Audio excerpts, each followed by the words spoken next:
그날 밤 송도의 비는 유리벽을 가진 호텔 위로 칼날처럼 쏟아지고 있었다. 백다희는 젖은 머리카락을 한 손으로 붙잡은 채 다른 한 손으로는 아랫배를 감싸 쥐고 호텔 로비 앞에 서 있었다. 몸 안쪽에서부터 찢어지는 듯한 통증이 올라왔지만 그녀는 비명조차 제대로 내지 못했다. 숨을 들이마실 때마다 가슴이 막혔고 눈앞의 조명은 물에 번진 잉크처럼 흐려졌다. 그녀가 이곳까지 온 이유는 단 하나였다. 장태호를 만나야 했다. 남편이라는 이름을 가진 사람.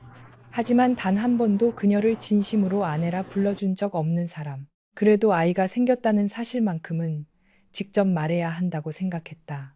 그 아이만은 이 차갑고 외로운 결혼 속에서 그녀가 마지막으로 붙잡은 희망이었다. 로비 자동문이 열리고 검은 정장을 입은 장태호가 빠른 걸음으로 나왔다. 다희는 순간적으로 안도의 숨을 내쉬었다. 태호 씨. 그녀의 목소리는 빗소리에 묻힐 만큼 작았다. 하지만 태호는 그녀를 보았다. 분명히 보았다. 빗물에 젖은 얼굴, 떨리는 손, 창백하게 질린 입술, 배를 감싸쥔 자세까지. 그런데 그의 시선은 오래 머물지 않았다. 바로 그때 호텔 입구 반대편에서 문채린이 비틀거리며 나타났다. 그녀는 얇은 코트를 어깨에 걸친 채 태호를 향해 애처롭게 손을 뻗었다. 태호 오빠, 나 너무 무서웠어. 그 한마디에 태호의 얼굴이 완전히 달라졌다. 다인을 볼 때의 차가움은 사라지고 걱정과 초조함이 그의 눈동자에 번졌다. 다인은 믿을 수 없다는 듯 입술을 떨었다. 나도 아파요.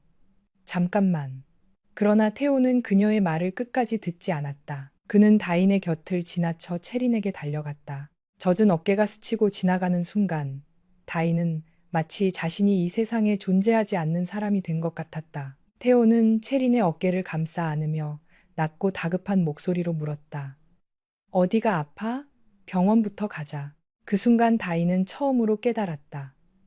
누군가에게 사랑받지 못하는 것보다 더 비참한 것은 위험한 순간에도 선택받지 못하는 일이었다. 그녀가 지켜야 할 아이가 뱃속에서 조용히 흔들리는 것 같았다. 다희는 차가운 빗속에 혼자 서서 소리 없이 눈물을 흘렸다. 그리고 그 밤, 그녀의 마음속에서 무언가가 천천히 죽어가기 시작했다. 그 일이 있기 전까지 백다희는 자신이 이렇게 멀리까지 오게 될 줄 몰랐다. 그녀의 고향은 전주의 번화한 한옥마을 안쪽도 화려한 관광지 근처도 아니었다. 전주에서 조금 벗어난 완주의 조용한 마을. 오래된 단층집들이 낮은 담장 뒤로 나란히 붙어 있는 곳이었다. 봄이면 밭둑의 냉이가 올라왔고 여름이면 낡은 창문 사이로 매미 소리가 가득 들어왔다. 다희는 그곳에서 아버지 백상길과 단둘이 살았다. 상길은 젊은 시절 작은 봉제 공장에서 일했다. 손끝이 야무지고 성실했지만 세상은 늘 성실한 사람에게 너그럽지 않았다. 공장이 문을 닫은 뒤 그는 동네 수선집 일을 도우며 근근히 살았다.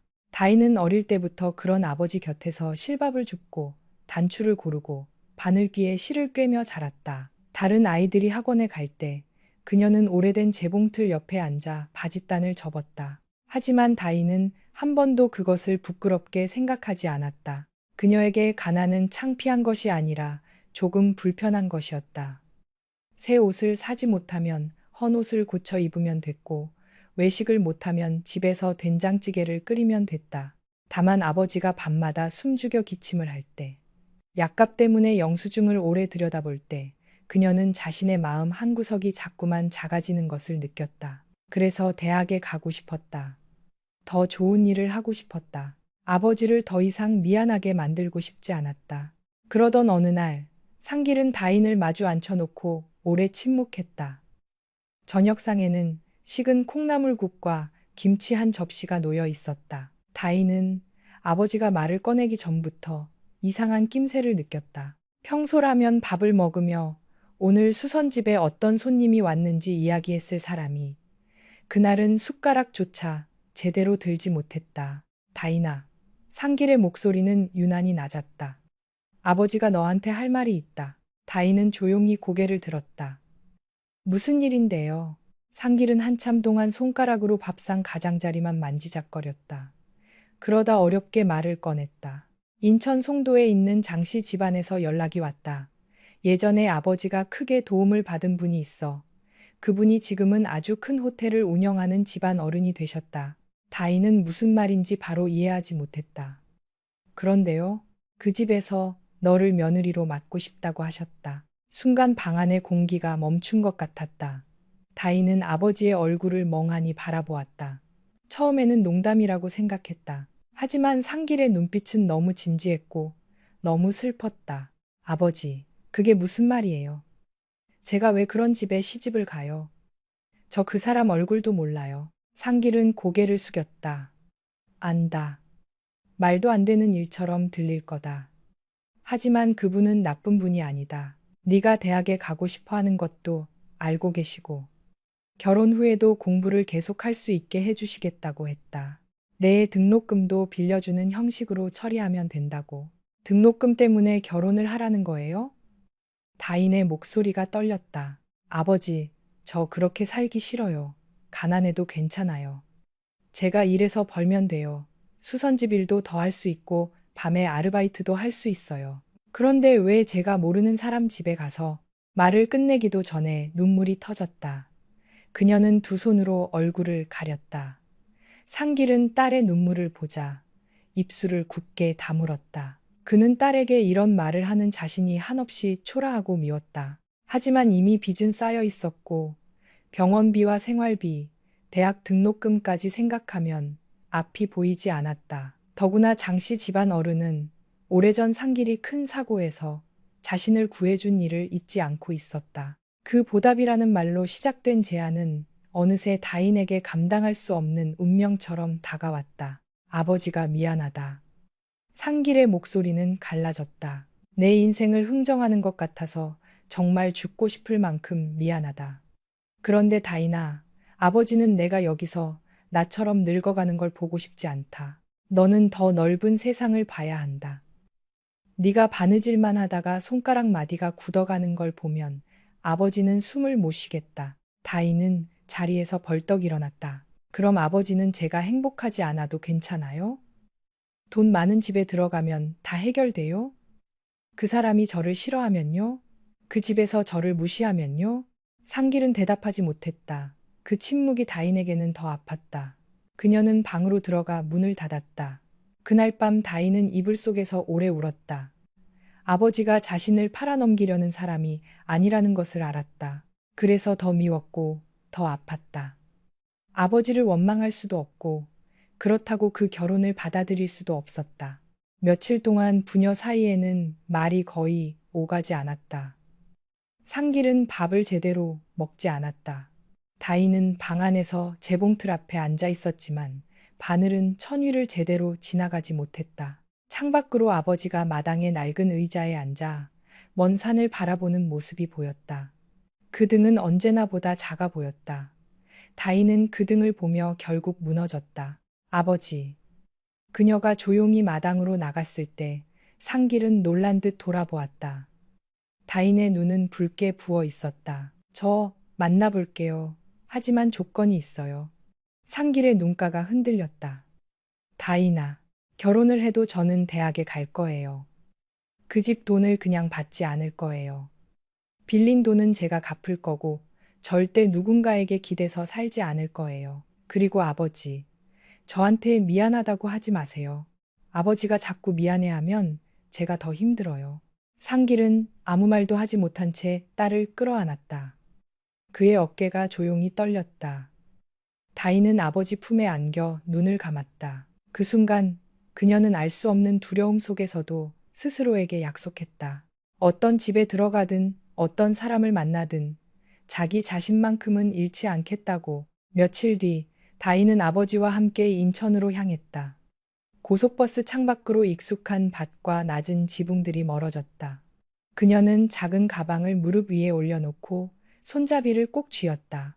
가방 안에는 옷 몇 벌, 오래된 바느질 도구, 그리고 아버지가 몰래 넣어준 현금 봉투가 들어 있었다. 봉투 안 돈은 많지 않았지만 다희는 그것이 아버지의 마지막 자존심처럼 느껴져 차마 꺼내보지 못했다. 송도에 도착했을 때 다인은 처음으로 자신이 정말 다른 세계에 들어왔다는 것을 실감했다. 넓은 도로 옆으로 유리 건물들이 반짝였고 높은 아파트와 호텔들이 하늘을 찌르듯 서 있었다. 바람은 바다 냄새를 조금 머금고 있었지만 고향의 흙냄새와는 전혀 달랐다. 모든 것이 넓고 깨끗하고 차가웠다. 장씨 집안의 별장은 호텔에서 멀지 않은 조용한 주택가에 있었다. 차가 철문 앞에 멈추자 다인은 숨을 삼켰다. 담장 안쪽에는 잘 가꾼 정원과 작은 소나무, 흰 자갈길이 보였다. 집은 지나치게 화려하지 않았지만 조용한 위압감이 있었다. 마치 오래전부터 누군가를 내려다보는데 익숙한 집 같았다. 문을 열고 나온 사람은 장태호의 어머니 오미경이었다. 그녀는 단정한 한복 저고리를 현대식으로 고쳐 입은 듯한 재킷을 걸치고 있었고 얼굴에는 부드러운 미소가 떠 있었다. 먼 길 오느라 힘들었죠? 다인 양 맞죠? 사진보다 훨씬 곱네. 다인은 급히 고개를 숙였다. 안녕하세요, 백다인입니다. 미경은 다인의 손을 잡았다. 손끝이 차가웠다. 이제 곧 가족이 될 사이인데 너무 긴장하지 말아요. 아버님도 어서 들어오세요. 집안은 고요했다. 거실 한쪽에는 도자기와 오래된 족자가 있었고 커다란 창밖으로는 정원이 보였다. 다인은 소파에 앉아도 되는지조차 몰라 한동안 서 있었다. 미경이 웃으며 앉으라고 권하자 그제야 조심스럽게 자리에 앉았다. 잠시 후 장태호의 아버지 장도윤이 들어왔다. 그는 은퇴를 앞둔 회장이라고 들었지만 눈빛은 여전히 날카롭고 자세는 곧았다. 도윤은 상기를 보자 오래된 친구를 만난 사람처럼 반가워했다.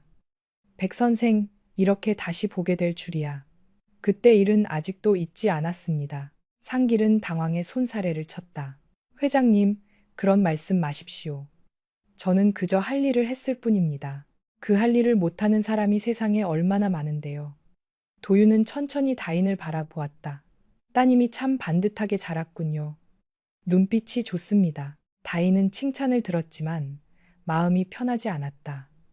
그녀는 자신의 인생이 어른들 사이의 은혜와 보답이라는 말 속에서 결정되고 있다는 느낌을 지울 수 없었다. 그래도 예의 없이 굴 수는 없었다. 그녀는 두 손을 무릎 위에 가지런히 놓고 조용히 말했다. 저는 아직 부족한 게 많습니다. 그리고 결혼 후에도 공부를 계속하고 싶습니다. 도와주신다면 감사하겠지만 등록금이나 생활비는 빌린 것으로 생각하고 꼭 갚겠습니다. 저는 그냥 받기만 하는 사람이 되고 싶지 않습니다. 그 말에 미경과 도윤은 잠시 서로를 바라보았다. 미경의 눈빛에는 놀라움과 호감이 동시에 떠올랐다. 요즘 그런 말을 하는 아이가 흔치 않은데 다인 양은 참 단단하네요. 도윤도 작게 고개를 끄덕였다. 그래서 더 마음에 듭니다. 우리 집에 필요한 건 화려한 며느리가 아니라 중심이 있는 사람입니다. 그 말에 다인은 어색하게 미소를 지었다. 하지만 그녀가 정말 만나야 할 사람은 아직 나타나지 않았다. 장태호. 장씨 집안의 외아들이자 송도에 있는 호텔의 후계자. 사진 속 그는 잘생겼지만 차가워 보였다. 다인은 아침부터 몇 번이나 마음속으로 그 얼굴을 떠올렸다. 혹시 무뚝뚝해도 좋은 사람일지 모른다고 어른들이 좋은 사람이라고 했으니 적어도 예의는 있을 거라고 스스로를 달랬다. 하지만 시간이 지나도 태호는 오지 않았다. 점심이 지나고 차가 한 번 더 나오고 상길이 잠시 객실에서 쉬기로 한 뒤에도 그는 모습을 보이지 않았다. 미경은 몇 번이나 휴대전화를 확인했고 도윤의 얼굴은 점점 굳어졌다. 호텔 일이 바쁜 모양입니다. 미경은 다인에게 미안한 듯 말했다. 태호가 요즘 새 사업 때문에 정신이 없어요. 그래도 오늘은 꼭 오겠다고 했는데 다인은 애써 웃었다. 괜찮습니다. 일 때문에 그러실 수도 있죠. 그렇게 말했지만 속은 점점 무거워졌다. 결혼할 사람을 만나는 자리였다. 아무리 바빠도 얼굴 한번 비추지 않는다는 건 그가 이 결혼을 어떻게 생각하는지 보여주는 것 같았다. 다인은 답답한 마음에 잠시 정원을 봐도 되겠느냐고 물었다. 미경은 흔쾌히 허락했다. 정원에는 작은 연못과 낮은 소나무, 계절꽃들이 정갈하게 심어져 있었다. 다인은 꽃을 좋아했다. 고향집 마당에도 오래된 봉숭아와 국화가 있었지만 이곳의 꽃들은 누군가의 손길을 받아 완벽하게 정리된 모습이었다. 아름다웠지만 어쩐지 숨이 막혔다. 다이는 꽃잎 하나를 바라보다가 문득 생각했다. 자신도 이 집에 들어오면 이렇게 다듬어지고 정해진 자리에 놓이고 마음대로 흔들릴 수도 없는 사람이 되는 걸까? 그때 철문 쪽에서 차가 들어오는 소리가 들렸다. 검은 세단 한 대가 천천히 마당 안으로 들어왔다. 다이는 본능적으로 몸을 돌렸다. 운전석 문이 열리고 키가 큰 남자가 내렸다. 회색 코트 안에 짙은 정장을 입은 그는 멀리서도 눈에 띄었다. 단정한 머리, 날카로운 턱선, 감정을 드러내지 않는 얼굴. 사진보다 훨씬 차갑고 훨씬 멀게 느껴지는 사람이었다. 장태호였다. 다이는 심장이 빠르게 뛰는 것을 느꼈다. 그녀는 어떻게 인사해야 할지 몰라 잠시 망설였다. 그러나 태호는 정원에 서 있는 그녀를 보았음에도 먼저 말을 걸지 않았다. 그의 시선은 아주 짧게 다인의 얼굴을 훑고 지나갔다. 마치 길가에 낯선 사람을 보는 듯한 눈빛이었다. 그는 그대로 집 안으로 들어갔다. 다인은 뒤늦게 따라 들어갔다. 거실에서는 미경이 밝은 얼굴로 일어나고 있었다. 태호야, 이제 왔니? 다들 너 기다리고 있었어. 태호는 코트를 벗어 하인에게 건네며 무심하게 대답했다. 기다리라고 한 적 없습니다. 미경의 미소가 굳었다. 도윤의 눈썹도 꿈틀거렸다. 그때 미경은 다인을 향해 손짓했다. 다인 양, 이쪽으로 와요. 태호야 인사해. 네가 결혼할. 아직 결혼 안 했습니다. 태호가 말을 잘랐다. 그 한마디가 거실 안의 공기를 얼어붙게 했다. 다인은 걸음을 멈췄다. 태호는 천천히 그녀를 바라보았다. 그의 눈빛에는 호기심도 미안함도 반가움도 없었다. 오직 불쾌함만 있었다. 백다인 씨라고 했습니까? 그가 낮은 목소리로 물었다. 다인은 겨우 고개를 끄덕였다. 네, 처음 뵙겠습니다. 착각하지 않았으면 합니다. 태호는 입가에 희미한 냉소를 띄었다. 어른들이 무슨 약속을 했든 나는 이 결혼을 원한 적 없습니다. 그러니까 벌써부터 이 집 며느리라도 된 것처럼 굴 필요 없습니다. 다인의 얼굴에서 피가 빠졌다. 상길이 방에서 쉬고 있어 이 말을 듣지 않은 것이 그나마 다행이었다. 미경이 급히 태호를 나무랐다. 장태호, 말버릇이 그게 뭐니? 하지만 태호는 전혀 물러서지 않았다. 틀린 말 했습니까? 서로 모르는 사람끼리 결혼이라니요. 이건 결혼이 아니라 거래죠. 다인은 손끝이 떨렸지만 억지로 목소리를 붙잡았다. 저도 이 상황이 쉬운 건 아닙니다. 하지만 어른들께 예의는 지키고 싶었습니다. 태호의 눈빛이 잠시 흔들렸다. 예상보다 차분한 대답이었기 때문인지도 몰랐다. 하지만 그는 곧 다시 차가운 표정으로 돌아갔다. 예의라, 그런 말은 참 쉽게 하네요. 그는 더 말하지 않고 계단을 올라갔다. 다인은 그 뒷모습을 바라보며 가슴이 조용히 내려앉는 것을 느꼈다. 처음 만남이었다. 그런데 이미 끝을 본 것 같았다. 이 사람은 자신을 받아들이지 않을 것이다. 아니, 받아들이지 않는 정도가 아니라 처음부터 미워하기로 결심한 사람 같았다. 미경은 다인의 어깨에 손을 얹었다. 미안해요. 태호가 원래 저렇게 모진 아이는 아니에요. 갑자기 결혼 이야기가 오가서 마음이 복잡한 거예요. 다인은 고개를 숙였다. 괜찮습니다. 괜찮지 않았다. 하지만 괜찮다고 말하는 것 말고는 할 수 있는 일이 없었다. 그날 저녁 식탁은 겉으로는 풍성했지만 마음은 누구 하나 편하지 않았다. 전복죽, 갈비찜, 잡채, 계절나물, 정갈한 찬들이 차려졌지만 다인은 맛을 느끼지 못했다.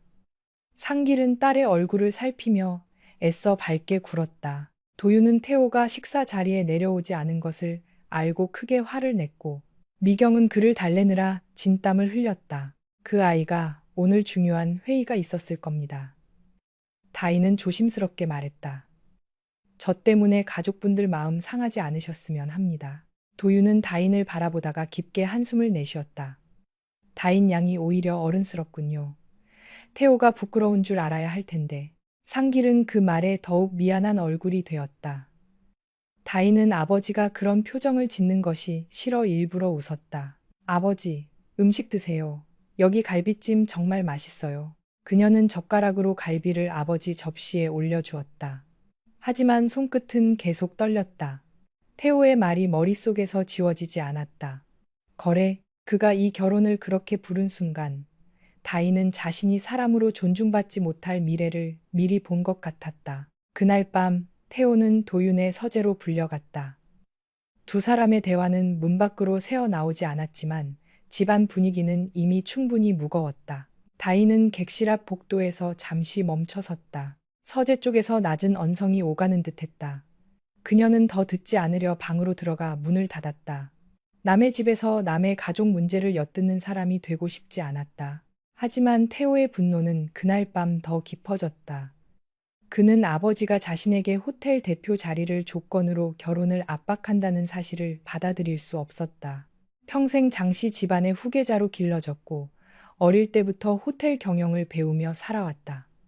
그런데 갑자기 나타난 가난한 여자 하나 때문에 자신의 선택권이 짓밟혔다고 느꼈다. 그에게 백다희는 한 사람이 아니라 아버지가 자신을 통제하기 위해 데려온 족쇄였다. 그녀가 어떤 삶을 살아왔는지, 어떤 마음으로 이 집에 왔는지, 어떤 두려움을 품고 있는지는 중요하지 않았다. 태호는 이미 결론을 내려버렸다. 그녀는 아버지의 은혜를 빌미로 이 집에 들어오려는 여자라고. 얌전한 얼굴 뒤에 계산이 숨어 있을 거라고. 자신은 절대 속지 않을 거라고. 며칠 뒤 결혼은 빠르게 진행되었다. 다희는 마치 자신의 일이 아닌 것처럼 예복을 맞추고 혼수 목록을 줄이고 상견례 날짜와 식장 일정을 들었다. 미경은 그녀에게 잘해주려 애썼고 도윤도 필요한 것은 모두 지원하겠다고 했다. 하지만 다희는 마음이 놓이지 않았다. 오히려 누군가에게 호의를 받을수록 빚이 쌓이는 것 같았다. 웨딩드레스를 입어보던 날, 거울 속에 자신은 낯설었다. 흰 드레스는 너무 깨끗했고 다인의 얼굴은 너무 창백했다. 미경은 뒤에서 감탄했다. 정말 예쁘다. 태호가 보면 놀라겠어. 다인은 거울 속 자신의 눈을 바라보며 생각했다. 그가 놀랄까? 아니면 또 차갑게 웃을까? 아름답다는 말이 위로가 되지 않는다는 것을 그날 처음 알았다. 사랑받지 못하는 신부에게 드레스는 축복이 아니라 무거운 껍데기였다. 결혼식 날, 상길은 딸의 손을 잡고 식장 입구에 섰다. 그의 손은 거칠고 따뜻했다. 다희는 그 손을 놓고 싶지 않았다. 어릴 때 시장 골목을 걸을 때도, 병원에 갈 때도, 비 오는 날 우산 하나를 나눴을 때도 늘 잡고 있던 손이었다. 그런데 이제 그 손을 놓고 낯선 사람에게 가야 했다. 다희나. 상길은 떨리는 목소리로 말했다. 행복해야 한다. 다희는 울지 않으려고 입술을 깨물었다. 아버지도요. 밥 잘 챙겨 드셔야 해요. 약도 빼먹지 말고요. 상길은 웃으려 했지만 눈가가 젖어 있었다. 우리 딸, 어디 가서도 고개 숙이지 마. 가난한 건 죄가 아니다. 사람 마음을 함부로 하는 게 죄지. 그 말에 다희는 결국 눈물을 참지 못했다. 그러나 식장 문이 열리자 그녀는 눈물을 닦고 천천히 걸었다. 꽃 장식, 조명, 하객들의 시선, 카메라 셔터 소리, 모든 것이 꿈처럼 멀게 느껴졌다. 버질로드 끝에 태호가 서 있었다. 그는 완벽하게 잘생긴 신랑이었다. 검은 턱시도, 단정한 머리, 차분한 표정. 하지만 그의 눈은 여전히 차가웠다. 상길이 다인의 손을 태호에게 넘겼다. 우리 다인이 잘 부탁하네. 부족한 아이가 아닐세. 마음이 깊은 아이야. 상처 주지 말게. 태호는 예의상 고개를 숙였다. 걱정하지 마십시오. 말은 공손했지만 손끝에는 온기가 없었다. 다희는 그의 손에 자신의 손이 얹히는 순간 이상하게 서늘해졌다. 하객들은 박수를 쳤고 사회자는 축복의 말을 이어갔다. 그러나 다희는 그 박수 속에서 자신만 아주 멀리 떨어져 있는 느낌을 받았다. 결혼식은 흠잡을 데 없이 끝났다. 사진 속 두 사람은 잘 어울리는 신랑 신부처럼 보였다. 미경은 눈물을 훔쳤고 도윤은 만족스럽게 하객들을 맞았다. 상길은 끝까지 웃으려 했지만 딸이 패백실로 들어갈 때 몰래 눈물을 닦았다. 다희는 그것을 보았지만 모른 척했다. 아버지가 무너지는 모습을 보면 자신도 버틸 수 없을 것 같았다. 결혼식이 끝난 뒤 상길은 완주로 돌아가야 했다. 다희는 식장 뒤편 조용한 복도에서 아버지를 끌어안았다. 자주 전화할게요. 방학 때도 내려갈게요. 아버지, 정말 혼자 괜찮겠어요? 상길은 딸의 머리를 쓰다듬었다. 괜찮다. 너는 내 삶을 살아. 아버지 걱정 말고. 제가 꼭 돈 벌어서 갚을게요. 등록금도 받은 것도 전부. 그런 생각만 하지 말고 내 마음부터 지켜라. 상길은 낮게 말했다. 사람이 마음을 잃으면 아무리 좋은 집에 살아도 빈집이 된다. 그 말은 이상하게 오래 남았다. 다희는 그때는 그 말의 진짜 의미를 다 알지 못했다. 하지만 훗날 송도의 커다란 집안에서 혼자 울게 될 때마다 아버지의 그 말이 가슴을 파고들었다. 신혼집은 장씨 집안이 마련한 고급 주거 공간이었다. 호텔과 멀지 않은 곳에 있었고 넓은 거실과 큰 창, 차분한 색감의 가구들이 놓여 있었다. 모든 것이 새 것이었다. 소파도, 식탁도, 침대도, 커튼도. 그런데 이상하게 사람 냄새가 나지 않았다. 다희는 현관에 들어서며 조심스럽게 신발을 벗었다. 여기가 이제 자신의 집이라는 사실이 믿기지 않았다. 태호는 먼저 안으로 들어가 넥타이를 풀었다. 그는 하루 종일 지친 듯 보였지만 다인에게 말을 걸지는 않았다. 다인은 어색하게 서 있다가 작은 목소리로 물었다. 저 짐은 어디에 두면 될까요? 태호는 고개도 돌리지 않고 말했다. 알아서 하세요. 다인은 대답 대신 가방을 들고 안방으로 들어갔다. 방 한가운데에는 큰 침대가 있었다. 흰 침구가 호텔 객실처럼 반듯하게 정리되어 있었다. 다인은 그 침대를 보자 얼굴이 뜨거워졌다. 이제 자신은 그의 아내였다. 비록 사랑 없는 결혼이라 해도 언젠가는 조금씩 가까워질 수 있지 않을까. 아주 작은 기대가 마음 한구석에서 조심스럽게 고개를 들었다. 그녀는 옷을 갈아입고 조심스럽게 침대 가장자리에 앉았다. 바로 그때 태호가 방으로 들어왔다. 그의 시선이 침대 위에 다인에게 닿자 얼굴이 단단하게 굳었다. 거긴 당신 자리가 아닙니다. 다인은 무슨 말인지 몰라 그를 바라보았다. 네, 태호는 방 안쪽의 작은 소파를 가리켰다. 오늘부터 당신은 저쪽에서 자요. 아니면 다른 방을 쓰든지. 내 침대에 올라올 생각은 하지 마십시오. 다인의 얼굴이 하얗게 질렸다. 하지만 우리는 오늘 결혼했잖아요. 태호는 낮게 웃었다. 그 웃음은 따뜻함과 거리가 멀었다. 결혼식장에 같이 섰다고 진짜 부부가 되는 건 아닙니다. 백다인 씨, 나는 당신을 아내로 인정한 적 없습니다. 다인은 손을 꽉 쥐었다. 제가 뭘 그렇게 잘못했나요? 잘못? 태호가 한 걸음 다가왔다. 처음부터 이 결혼을 받아들인 것 자체가 잘못이죠. 당신이 정말 자존심이 있는 사람이었다면 거절했어야 합니다. 그 말은 다인의 가슴을 정확히 찔렀다. 그녀가 가장 두려워했던 말이었다. 돈 때문에, 아버지 때문에, 상황 때문에 어쩔 수 없었다고 아무리 설명해도 결국 누군가의 눈에는 자신이 팔려온 사람처럼 보일 수 있다는 사실. 다인은 그것을 알고 있었기에 더 아팠다. 저도 쉬운 결정 아니었어요. 그녀의 목소리가 떨렸다. 저도 무서웠고, 저도 싫었어요. 하지만 결국 왔잖습니까? 태호가 차갑게 말을 끊었다. 그러니까 서로 솔직해집시다. 당신은 이 집이 필요했고, 나는 아버지 뜻을 거스를 수 없었습니다. 그 이상도 이하도 아닙니다. 다인은 더 이상 아무 말도 할 수 없었다. 그녀는 천천히 일어나 옷장 앞에 섰다. 손이 떨려 이불을 제대로 꺼내지 못했다. 몇 번이나 미끄러진 끝에 얇은 이불과 베개를 품에 안고 소파 쪽으로 갔다. 태호는 그녀를 말리지 않았다. 미안해하지도 않았다. 그저 자신의 침대에 앉아 휴대전화를 확인했다. 그날 밤 다희는 소파에 몸을 웅크린 채 눈을 감았다. 천장은 낯설었고 방 안의 공기는 너무 차가웠다. 같은 방 안에 남편이 있었지만 그녀는 세상에서 가장 혼자인 사람처럼 느껴졌다. 눈물이 옆으로 흘러 베개를 적셨다. 울음소리를 내면 그마저도 비웃음 당할 것 같아 그녀는 입술을 깨물고 참았다. 태호는 불을 끄고 침대에 누웠다. 그는 등을 돌린 채 움직이지 않았다. 그러나 이상하게 잠이 오지 않았다.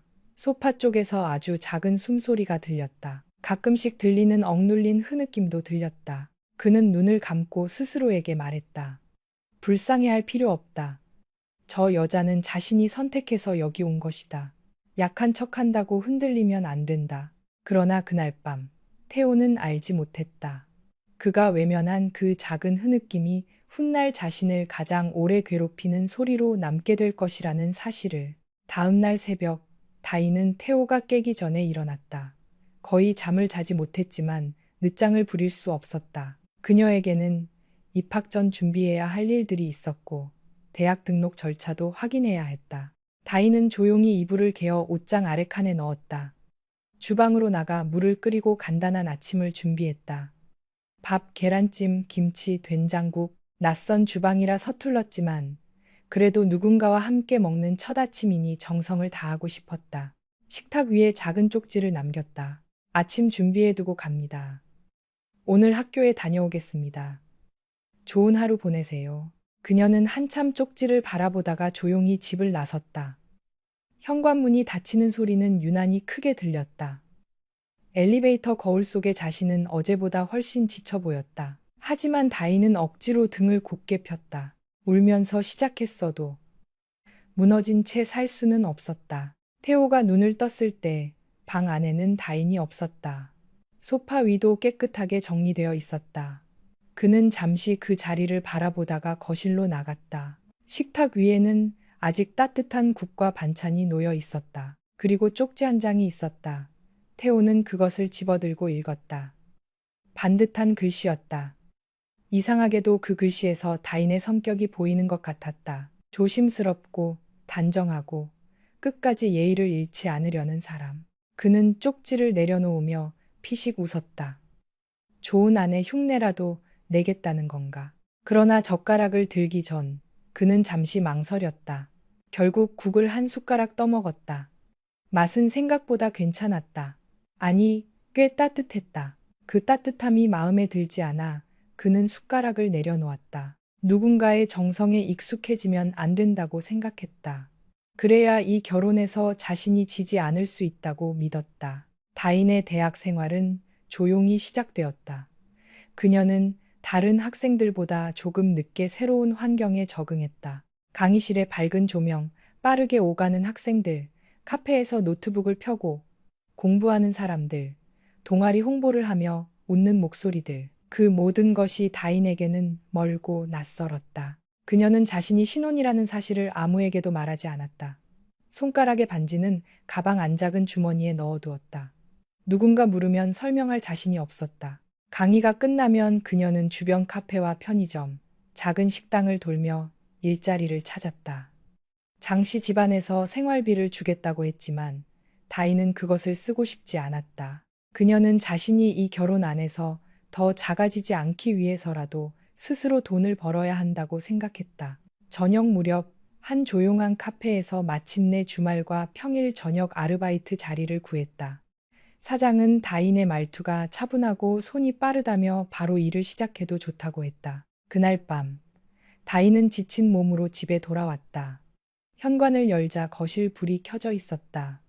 태호가 소파에 앉아 있었다. 그는 그녀를 기다린 사람처럼 보였지만 얼굴은 불쾌함으로 굳어 있었다. 이 시간까지 어디 있다 오는 겁니까? 다인은 신발을 벗으며 대답했다. 학교에 갔다가 일자리를 알아봤어요. 일자리? 태호가 눈썹을 올렸다. 누가 보면 내가 당신 굶기는 줄 알겠군요. 그런 뜻 아니에요. 저는 제 돈으로 생활하고 싶어서. 참 대단한 자존심이네요.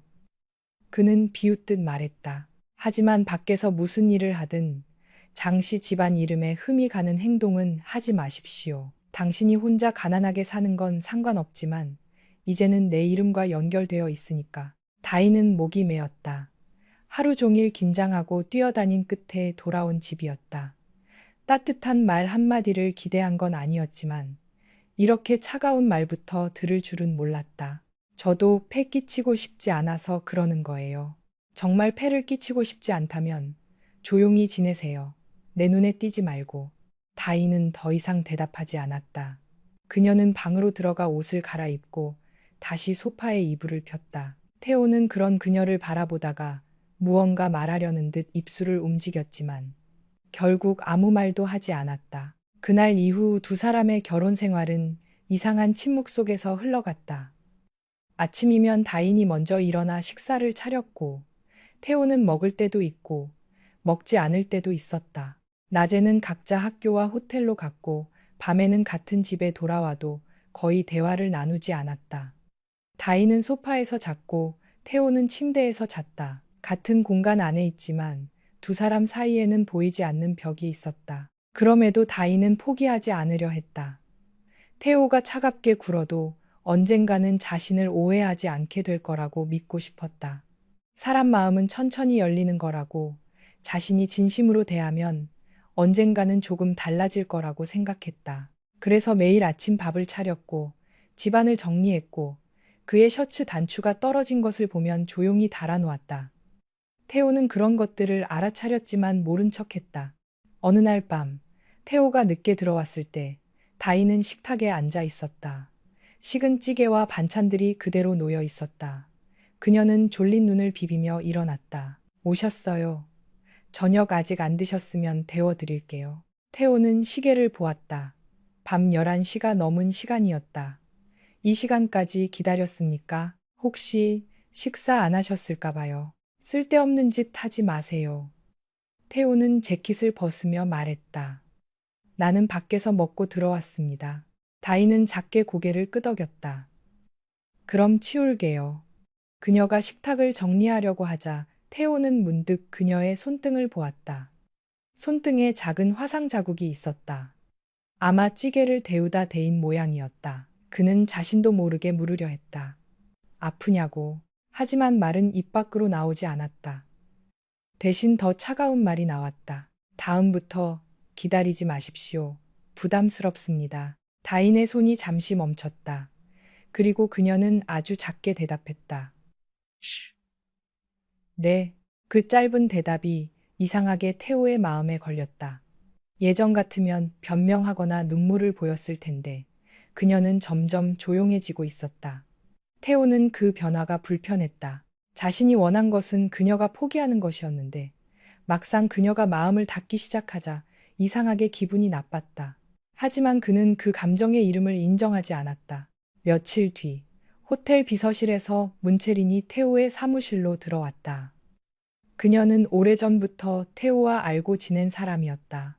유학 시절 잠시 가까웠고 귀국 후에는 태호의 호텔 프로젝트를 돕는 비서이자 파트너처럼 곁에 있었다. 체리는 아름답고 세련되었으며 자신이 원하는 것을 얻는 법을 잘 알았다. 태호가 결혼했다는 소식을 들었을 때 그녀는 웃었지만 그 웃음 뒤에는 날카로운 분노가 숨어 있었다. 요즘 얼굴이 안 좋아요. 체린이 커피를 내려놓으며 말했다. 신혼이라 행복해야 하는 거 아닌가? 태호는 서류에서 눈을 떼지 않았다. 그런 농담하지 마. 체리는 책상 앞에 기대듯 섰다. 정말 아무 감정 없어요? 그 여자 예쁘던데. 순진해 보이고. 내 아내라고 부르지 마. 태호의 목소리가 낮아졌다. 그 결혼은 아버지가 만든 일일 뿐이야. 체린의 입가에 만족스러운 미소가 스쳤다. 그럼 다행이네요. 난 오빠가 변한 줄 알았거든. 태호는 대답하지 않았다. 체리는 그 침묵을 자신에게 유리하게 해석했다. 그녀는 가방에서 영화 티켓 2장을 꺼냈다. 오늘 저녁에 시간 돼요? 오래전처럼 그냥 바람 좀 쐬자. 오빠 요즘 너무 날카로워 보여서 걱정돼. 태호는 거절하려 했다. 그러나 문득 집에서 자신을 기다릴 다인의 모습이 떠올랐다. 따뜻한 밥, 조심스러운 눈빛, 말없이 접는 이불. 그 모든 것이 부담스럽고 답답하게 느껴졌다. 그는 결국 티켓을 받아들었다. 잠깐이면 돼. 체리는 부드럽게 웃었다. 그 잠깐이면 충분해요. 그날 저녁, 다인은 집에서 저녁을 준비하고 있었다. 며칠 동안 태호가 제대로 밥을 먹지 않는 것이 마음에 걸렸다. 그래서 고향에서 아버지가 좋아하던 방식으로 된장찌개를 끓이고 계란말이를 만들고 조심스럽게 갈비찜도 데웠다. 비싼 재료는 아니었지만 정성을 다했다. 그녀는 태호가 들어오면 오늘 하루 어땠는지 물어볼 생각이었다. 어색해도 괜찮았다. 한마디씩이라도 나누다 보면 달라질 수 있다고 믿었다. 문이 열리자 다인은 밝게 고개를 들었다. 오셨어요? 저녁 준비했어요. 같이. 태호는 그녀의 말을 끊었다. 나가야 합니다. 다인의 미소가 어색하게 멈췄다. 지금요? 식사라도 조금 하고 가시면 약속이 있습니다. 많이 바쁘세요? 태호는 그녀를 바라보았다. 그 눈빛에는 귀찮음이 묻어 있었다. 백다인 씨, 내 일정을 일일이 보고받을 권리는 당신에게 없습니다. 다인은 더 붙잡지 못했다. 알겠습니다. 태호는 방에 들어가 옷을 갈아입고 곧장 나갔다. 현관문이 닫히자 집 안은 다시 조용해졌다. 다인은 식탁 앞에 한참 서 있다가 천천히 의자에 앉았다. 두 사람 몫으로 차린 밥상에서 혼자 숟가락을 들었다. 된장찌개는 따뜻했지만 목으로 넘어가지 않았다. 그녀는 결국 숟가락을 내려놓고 조용히 울었다. 하지만 울 시간이 길지는 않았다. 밤 아르바이트에 가야 했다. 다인은 눈가를 씻고 옷을 갈아입은 뒤 카페로 향했다. 그곳에서만큼은 아무도 그녀를 장씨 집안 며느리로 보지 않았다. 그저 성실한 신입 아르바이트생 백다인으로 보았다. 그녀는 그 사실이 오히려 편했다. 카페는 호텔가와 대학가 사이에 있는 조용한 곳이었다. 저녁이 되면 직장인들과 학생들이 섞여 들어왔다. 다인은 서툴지만 열심히 주문을 받고 테이블을 닦고 컵을 정리했다. 사장은 그녀가 말수는 적어도 손이 빠르다며 칭찬했다. 그곳에는 류현재라는 직원도 있었다. 그는 다인보다 몇 살 많아 보였고 대학원 준비를 하며 카페에서 일하고 있다고 했다. 말투가 부드럽고 사람을 편하게 하는 미소가 있었다. 처음이라 힘들죠. 현재가 컵을 정리하며 물었다. 다인은 고개를 저었다. 괜찮아요. 배울 게 많아서 좋아요. 괜찮다는 말 너무 자주 하는 사람은 보통 안 괜찮던데. 다인은 순간 당황해 그를 바라보았다. 현재는 장난스럽게 웃었다. 농담이에요. 그래도 힘들면 말해요. 여기 컵 진열 순서 헷갈리면 처음엔 다들 혼나요. 그 말에 다인은 오랜만에 아주 작게 웃었다. 감사합니다. 그때 카페 문이 열리고 익숙한 남자의 목소리가 들렸다. 다인은 반사적으로 고개를 돌렸다. 장태호가 문채린과 함께 들어오고 있었다. 태호는 낮에 입었던 정장 차림 그대로였고 채린은 그의 옆에서 자연스럽게 팔짱을 끼려다 말았다. 두 사람은 너무 잘 어울려 보였다. 세련되고 익숙하고 같은 세계에 사는 사람들 같았다. 다인은 심장이 내려앉았다. 그녀는 급히 몸을 돌려 카운터 안쪽으로 들어갔다. 들키고 싶지 않았다. 아내가 남편이 다른 여자와 웃으며 들어오는 모습을 숨어서 지켜보는 것만큼 초라한 일은 없었다. 그러나 눈은 자꾸 그쪽으로 갔다. 태호는 채린과 마주 앉아 있었다. 채린은 무언가를 말하며 웃었고 태호의 얼굴에도 집에서는 한 번도 보지 못한 편안한 표정이 떠올랐다. 다인은 그 표정을 보고 처음으로 질투보다 더 깊은 슬픔을 느꼈다. 그가 원래 웃지 못하는 사람이 아니었다는 사실. 그가 누구에게나 차가운 사람이 아니라는 사실. 단지 자신에게만 차가웠다는 사실이 그녀의 마음을 무너뜨렸다. 현재가 옆으로 다가왔다. 다인 씨, 괜찮아요? 다인은 급히 눈물을 닦았다. 네, 그냥 눈에 뭐가 들어가서요. 현재는 태호가 앉은 테이블 쪽을 한번 보고 다시 다인을 바라보았다. 그는 더 묻지 않았다. 다만 조용히 말했다. 잠깐 창고 쪽에서 쉬고 와요. 여기 제가 볼게요. 다인은 고개를 숙였다. 죄송합니다. 죄송할 일 아니에요. 그날 밤 다인은 일이 끝난 뒤 한참을 카페 앞에 서 있었다. 집으로 돌아가고 싶지 않았다. 하지만 돌아가지 않을 곳도 없었다. 그녀가 골목을 따라 천천히 걷고 있을 때 뒤에서 현재의 목소리가 들렸다. 늦었는데 괜찮으면 큰 길까지 같이 걸어줄게요. 다인은 놀라 돌아보았다. 아니에요. 괜찮습니다. 그 말 또 하네요. 현재가 웃었다. 정말 괜찮으면 다행이고요. 그래도 조심해서 가요. 다인은 작게 고개를 숙였다. 감사합니다. 그녀는 혼자 버스를 타고 집 근처에 내렸다. 밤 공기는 차가웠고 송도의 높은 건물들은 불빛을 품은 채 말없이 서 있었다. 다인은 그 불빛들 사이에서 자신이 아주 작은 점처럼 느껴졌다. 집에 도착했을 때 태호는 아직 돌아오지 않았다. 그녀는 조용히 씻고 소파에 이불을 폈다. 눈을 감자 카페에서 보았던 태호의 웃는 얼굴이 떠올랐다. 그 웃음은 그녀에게 준 적 없는 것이었다. 새벽 가까운 시간 태호가 돌아왔다. 그는 거실에 켜진 작은 조명을 보고 잠시 멈췄다. 다이는 자는 척하고 있었지만 사실 잠들지 못했다. 태호는 그녀가 깨어 있다는 것을 어렴풋이 알았다. 그런데도 아무 말 없이 지나가려 했다. 그때 다인이 조용히 입을 열었다. 오늘 즐거우셨어요? 태호의 걸음이 멈췄다. 무슨 뜻입니까? 다인은 몸을 일으키지 않은 채 말했다. 카페에서 봤어요. 같이 계신 분이랑. 순간 태호의 얼굴이 굳었다. 그는 돌아서서 소파 쪽을 바라보았다. 당신이 왜 거기 있었습니까? 이래요. 그 카페에서. 내가 분명히 말했을 텐데요. 집안 이름에 흠 가는 일 하지 말라고. 다이는 천천히 몸을 일으켰다. 눈은 붉었지만 목소리는 차분했다. 카페에서 일하는 게 왜 흠이에요? 저는 도둑질한 것도 아니고. 태호는 잠시 말문이 막혔다. 그러나 곧 더 날카롭게 말했다. 그럼 오늘 본 걸로 뭘 어쩌겠다는 겁니까? 따질 생각입니까? 아니요. 다이는 고개를 저었다. 그냥 알게 됐어요. 태호 씨가 웃을 줄 아는 사람이라는 걸. 그 말은 이상하게 태호의 가슴을 찔렀다. 그는 화를 내고 싶었지만 다인의 눈빛이 너무 지쳐 보여 순간적으로 말이 나오지 않았다. 다인은 다시 이불을 끌어당겼다. 걱정하지 마세요. 누구에게도 말하지 않을게요. 저는 태호 씨를 곤란하게 만들 생각 없어요. 그렇게 피해자인 척하지 마세요. 태호는 결국 가장 쉬운 말, 가장 잔인한 말을 골랐다. 다인은 희미하게 웃었다. 그 웃음은 울음보다 더 아파 보였다. 저는 피해자인 척하는 게 아니에요. 그냥 조금 지쳤어요. 그녀는 더 말하지 않고 다시 누웠다.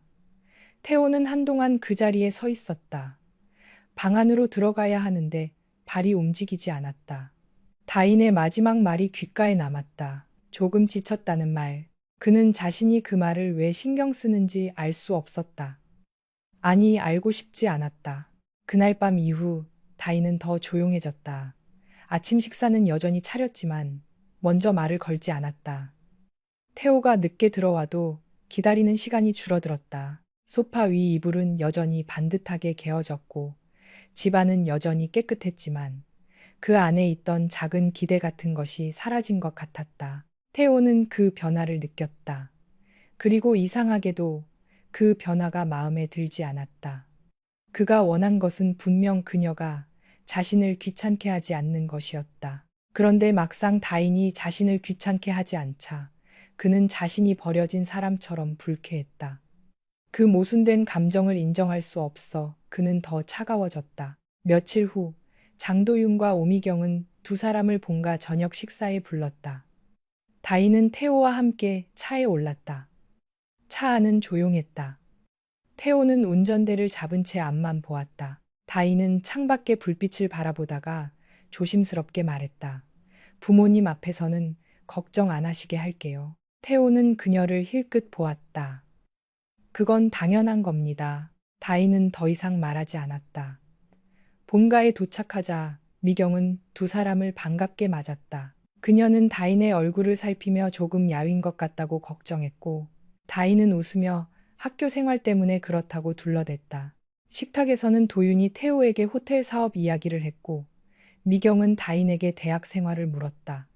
다인은 예의 바르게 대답했다. 겉으로 보기에는 다정한 신혼부부처럼 보이기 위해 최선을 다했다. 식사가 끝날 무렵 미경이 웃으며 말했다. 다인이가 들어오고 나서 우리 태호 얼굴이 좀 부드러워진 것 같아. 둘이 잘 지내는 거지? 다인은 잠시 태호를 바라보았다. 태호는 아무렇지 않은 얼굴로 물을 마시고 있었다. 다인은 작게 웃었다. 네, 잘 지내고 있습니다. 그 거짓말은 너무 쉽게 나왔다. 그래서 더 슬펐다. 그녀는 이제 자신의 아픔을 숨기는 법을 배우고 있었다. 남들이 안심할 수 있도록 웃는 법, 가슴이 찢어져도 괜찮다고 말하는 법, 사랑받지 못하는 결혼을 행복한 것처럼 꾸미는 법. 그날 밤 집으로 돌아오는 길, 태호는 갑자기 입을 열었다. 거짓말은 잘하네요. 다인은 창밖을 보며 대답했다. 태호 씨가 원한 거잖아요. 뭐라고요? 부모님 걱정 안 하시게 하라고요. 그래서 그렇게 했어요. 태호는 할 말을 잃었다. 다인의 말은 틀리지 않았다. 하지만 왜인지 그는 기분이 더 나빠졌다. 그녀가 울면서 따졌다면 차라리 쉬웠을 것이다. 그런데 그녀는 점점 차분해지고 있었다. 그 차분함이 태호에게는 낯설고 불안했다. 집 앞에 도착했을 때 다인은 먼저 차에서 내렸다. 그 순간 그녀의 휴대전화가 울렸다. 화면에는 카페 사장의 이름이 떠 있었다. 다인은 전화를 받으며 조금 떨어진 곳으로 걸어갔다. 태호는 차 안에서 그녀의 뒷모습을 바라보았다. 그녀는 조용히 고개를 끄덕이며 말했다. 네, 내일 저녁 가능해요.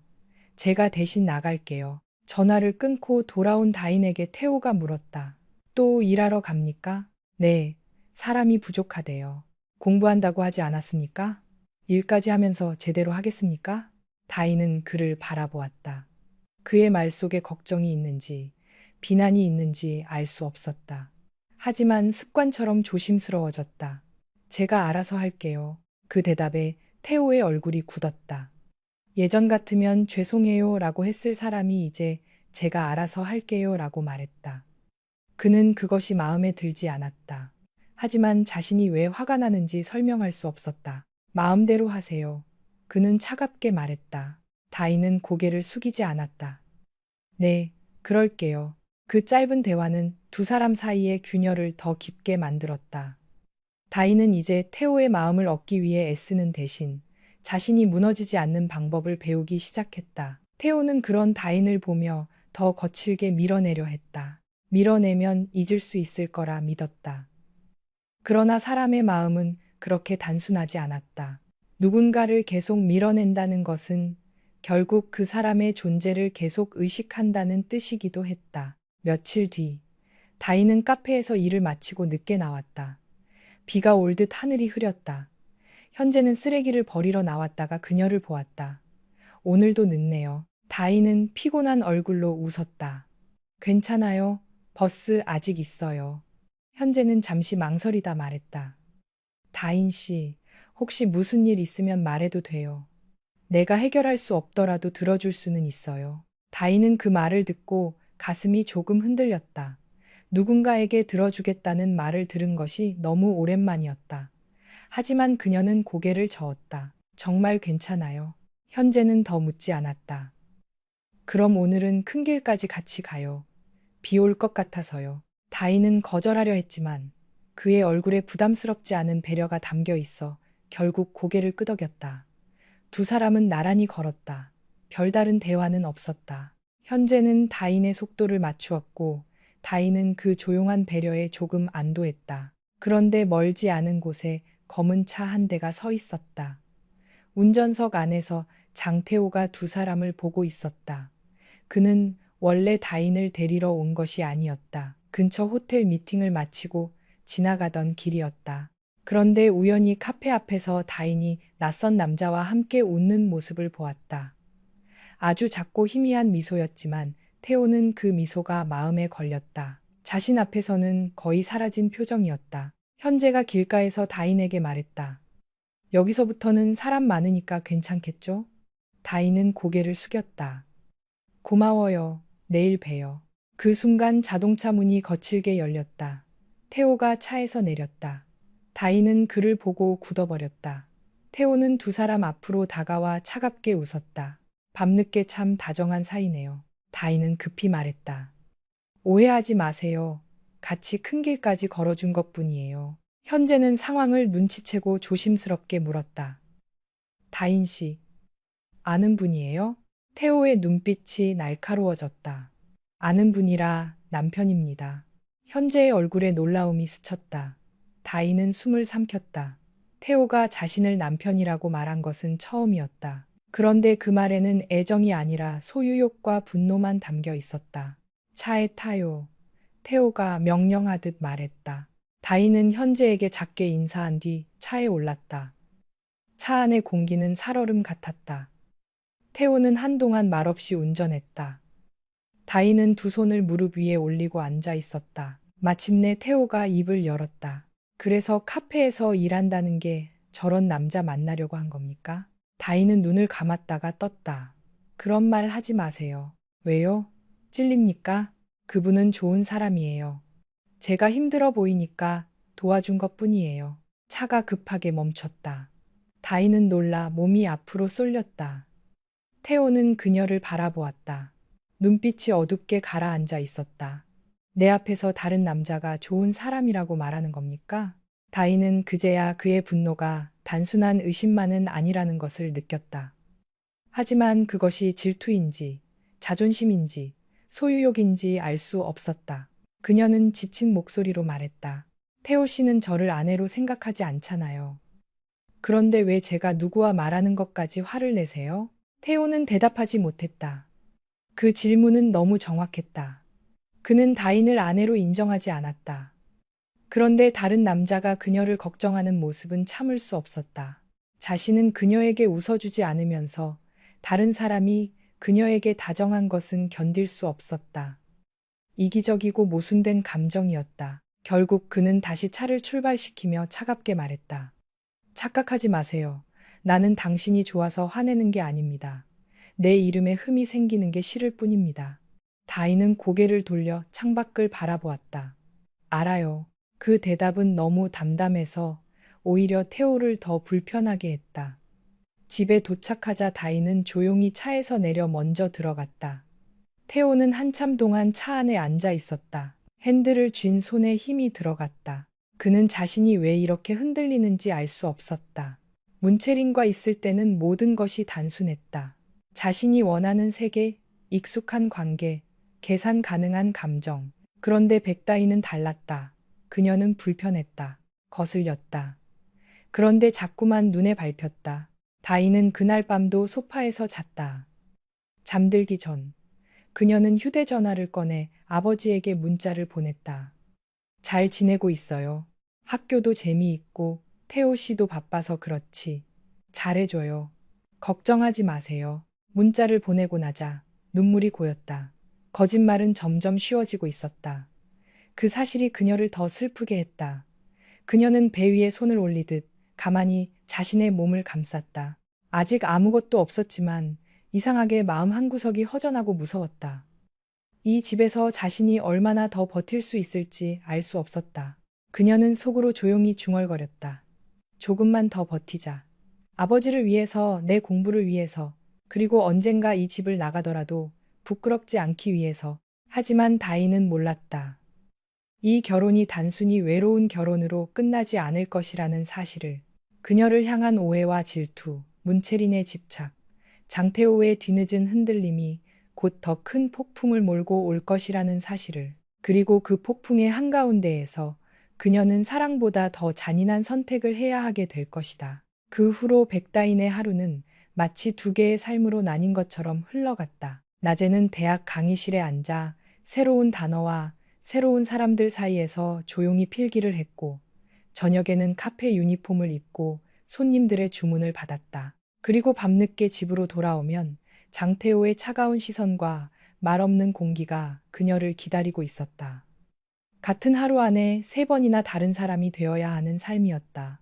학교에서 다희는 언제나 조용한 학생이었다. 강의실 맨 뒷자리보다 조금 앞, 교수의 목소리는 잘 들리지만 다른 학생들의 관심은 덜 받는 자리에 앉았다. 그녀는 누구보다 열심히 필기했고 과제가 나오면 도서관에 가장 늦게까지 남았다. 하지만 쉬는 시간에 친구들이 모여 수다를 떨 때면 쉽게 끼어들지 못했다. 그들의 대화 속에는 여행, 동아리, 연애, 아르바이트, 새로 산 옷 이야기가 자연스럽게 오갔다. 다인에게도 연애와 결혼이라는 단어가 있었지만 그것은 그들이 말하는 따뜻하고 설레는 것이 아니었다. 가끔 같은 과학생들이 그녀에게 말을 걸었다. 다인 씨는 어디 살아? 통학해? 주말에 같이 밥 먹을래? 그럴 때마다 다인은 미소를 지으며 적당히 둘러댔다. 인천 쪽에 산다고, 집안일이 있어서 주말엔 어렵다고, 다음에 기회가 되면 같이 먹자고. 사람들과 가까워지고 싶지 않은 건 아니었다. 다만 가까워지면 언젠가 들키게 될까봐 두려웠다. 자신이 사랑받지 못하는 결혼을 하고 있다는 사실, 남편이 자신을 아내로 인정하지 않는다는 사실, 밤마다 소파에서 잠든다는 사실을 누군가 알게 된다면 다이는 견딜 수 없을 것 같았다. 카페에서의 생활은 조금 달랐다. 그곳에서는 누구도 그녀의 결혼을 묻지 않았다.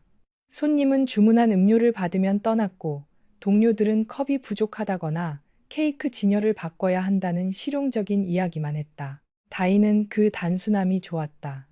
적어도 카페 안에서는 누군가에게 미움받는 이유를 설명하지 않아도 됐다. 류현재는 그런 다인의 침묵을 억지로 깨뜨리려 하지 않았다. 그는 다인이 실수하면 조용히 도와주었고, 무거운 상자를 들 때면 말없이 먼저 손을 내밀었다. 어느 날 다인이 뜨거운 물에 손가락을 살짝 데였을 때도 그는 호들갑을 떨지 않았다.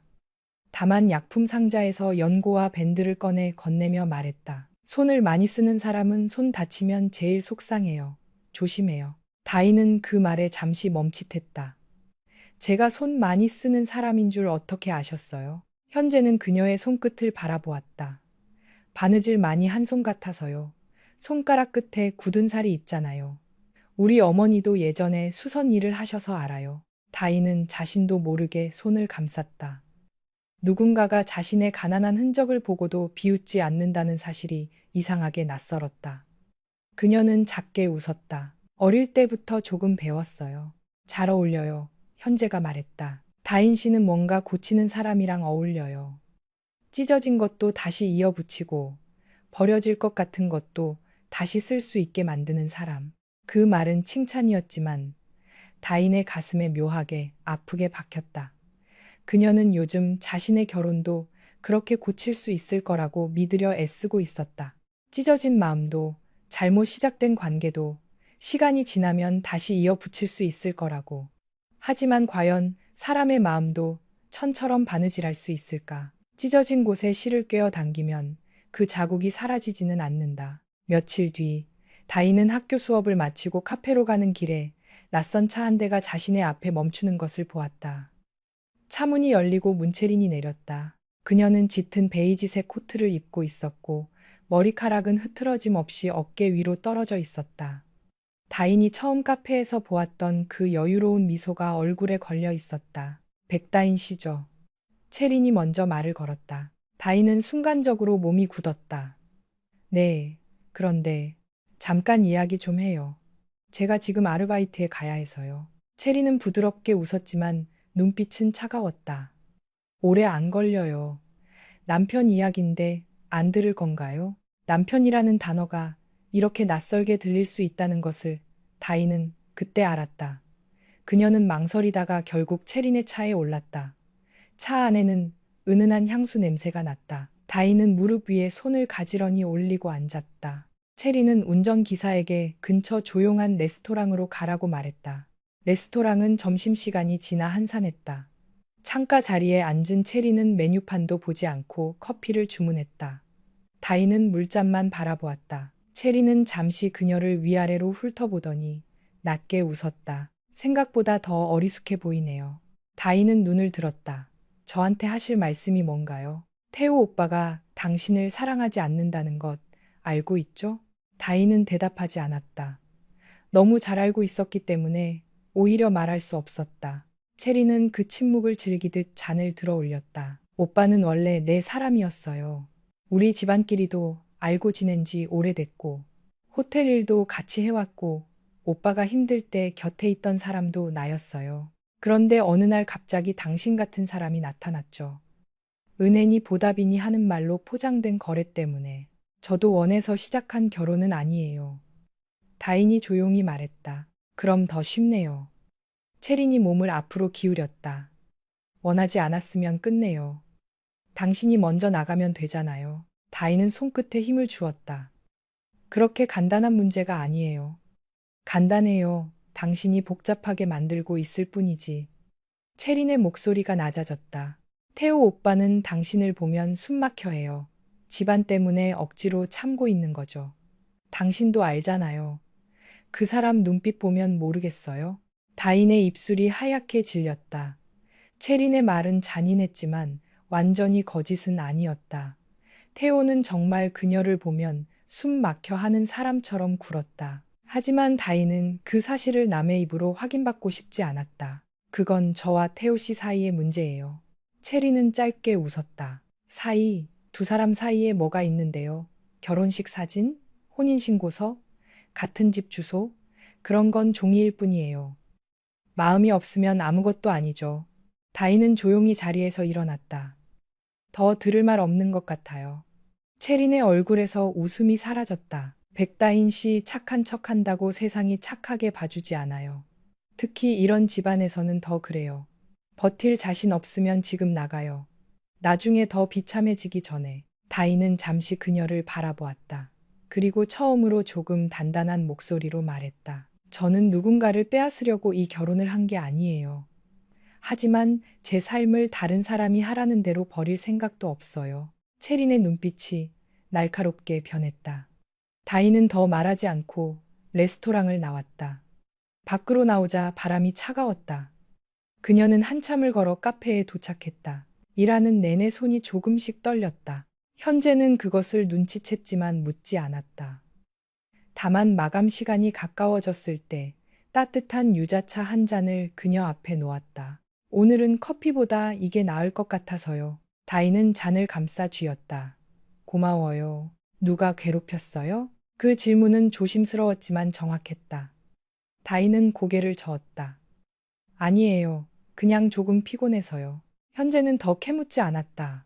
피곤하면 쉬어야 하는데 다인 씨는 쉬는 법을 잘 모르는 사람 같아요. 다인은 잔 속의 노란 유자 조각을 바라보았다. 쉬면 무너질까 봐요. 현재는 그 말에 잠시 아무 대답도 하지 못했다. 다인은 자신이 너무 많은 말을 했다는 것을 깨닫고 어색하게 웃었다. 농담이에요.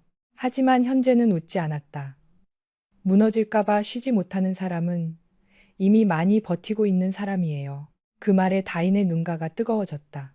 그녀는 급히 고개를 숙였다.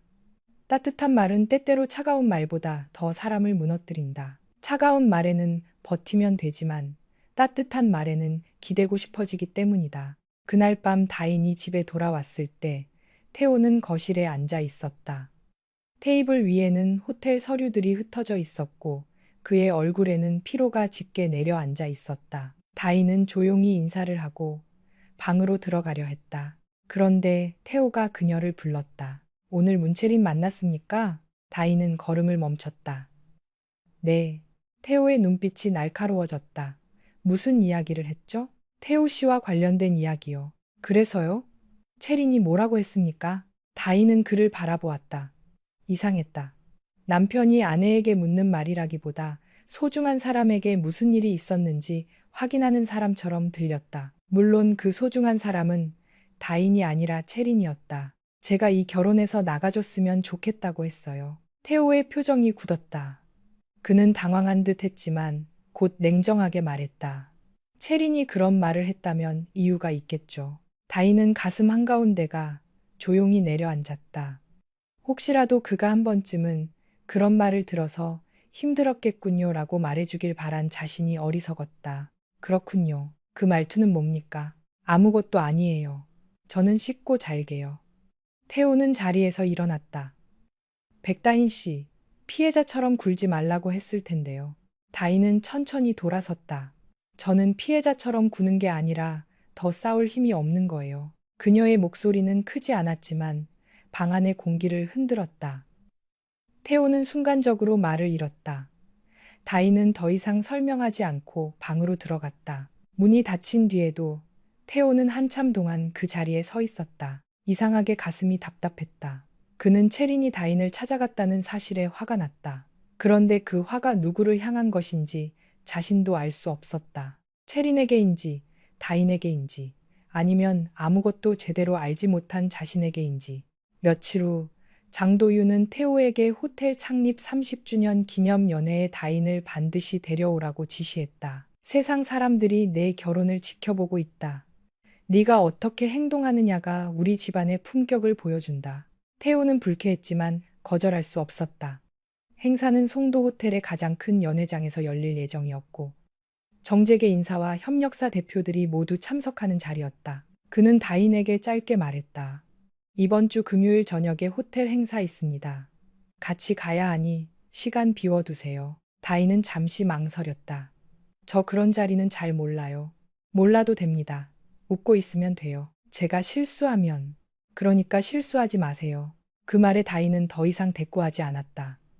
행사 당일 태호는 그녀를 데리고 드레스숍과 미용실에 갔다.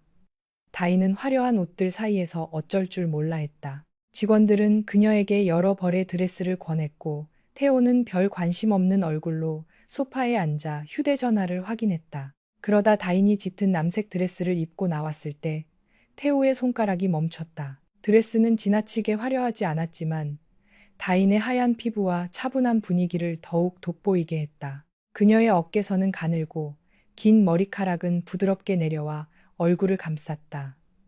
평소 낡은 가방을 들고 조용히 다니던 모습과는 전혀 달랐다. 태호는 자신도 모르게 그녀를 바라보았다. 다인은 그의 시선이 느껴져 불안하게 물었다. 이상해요?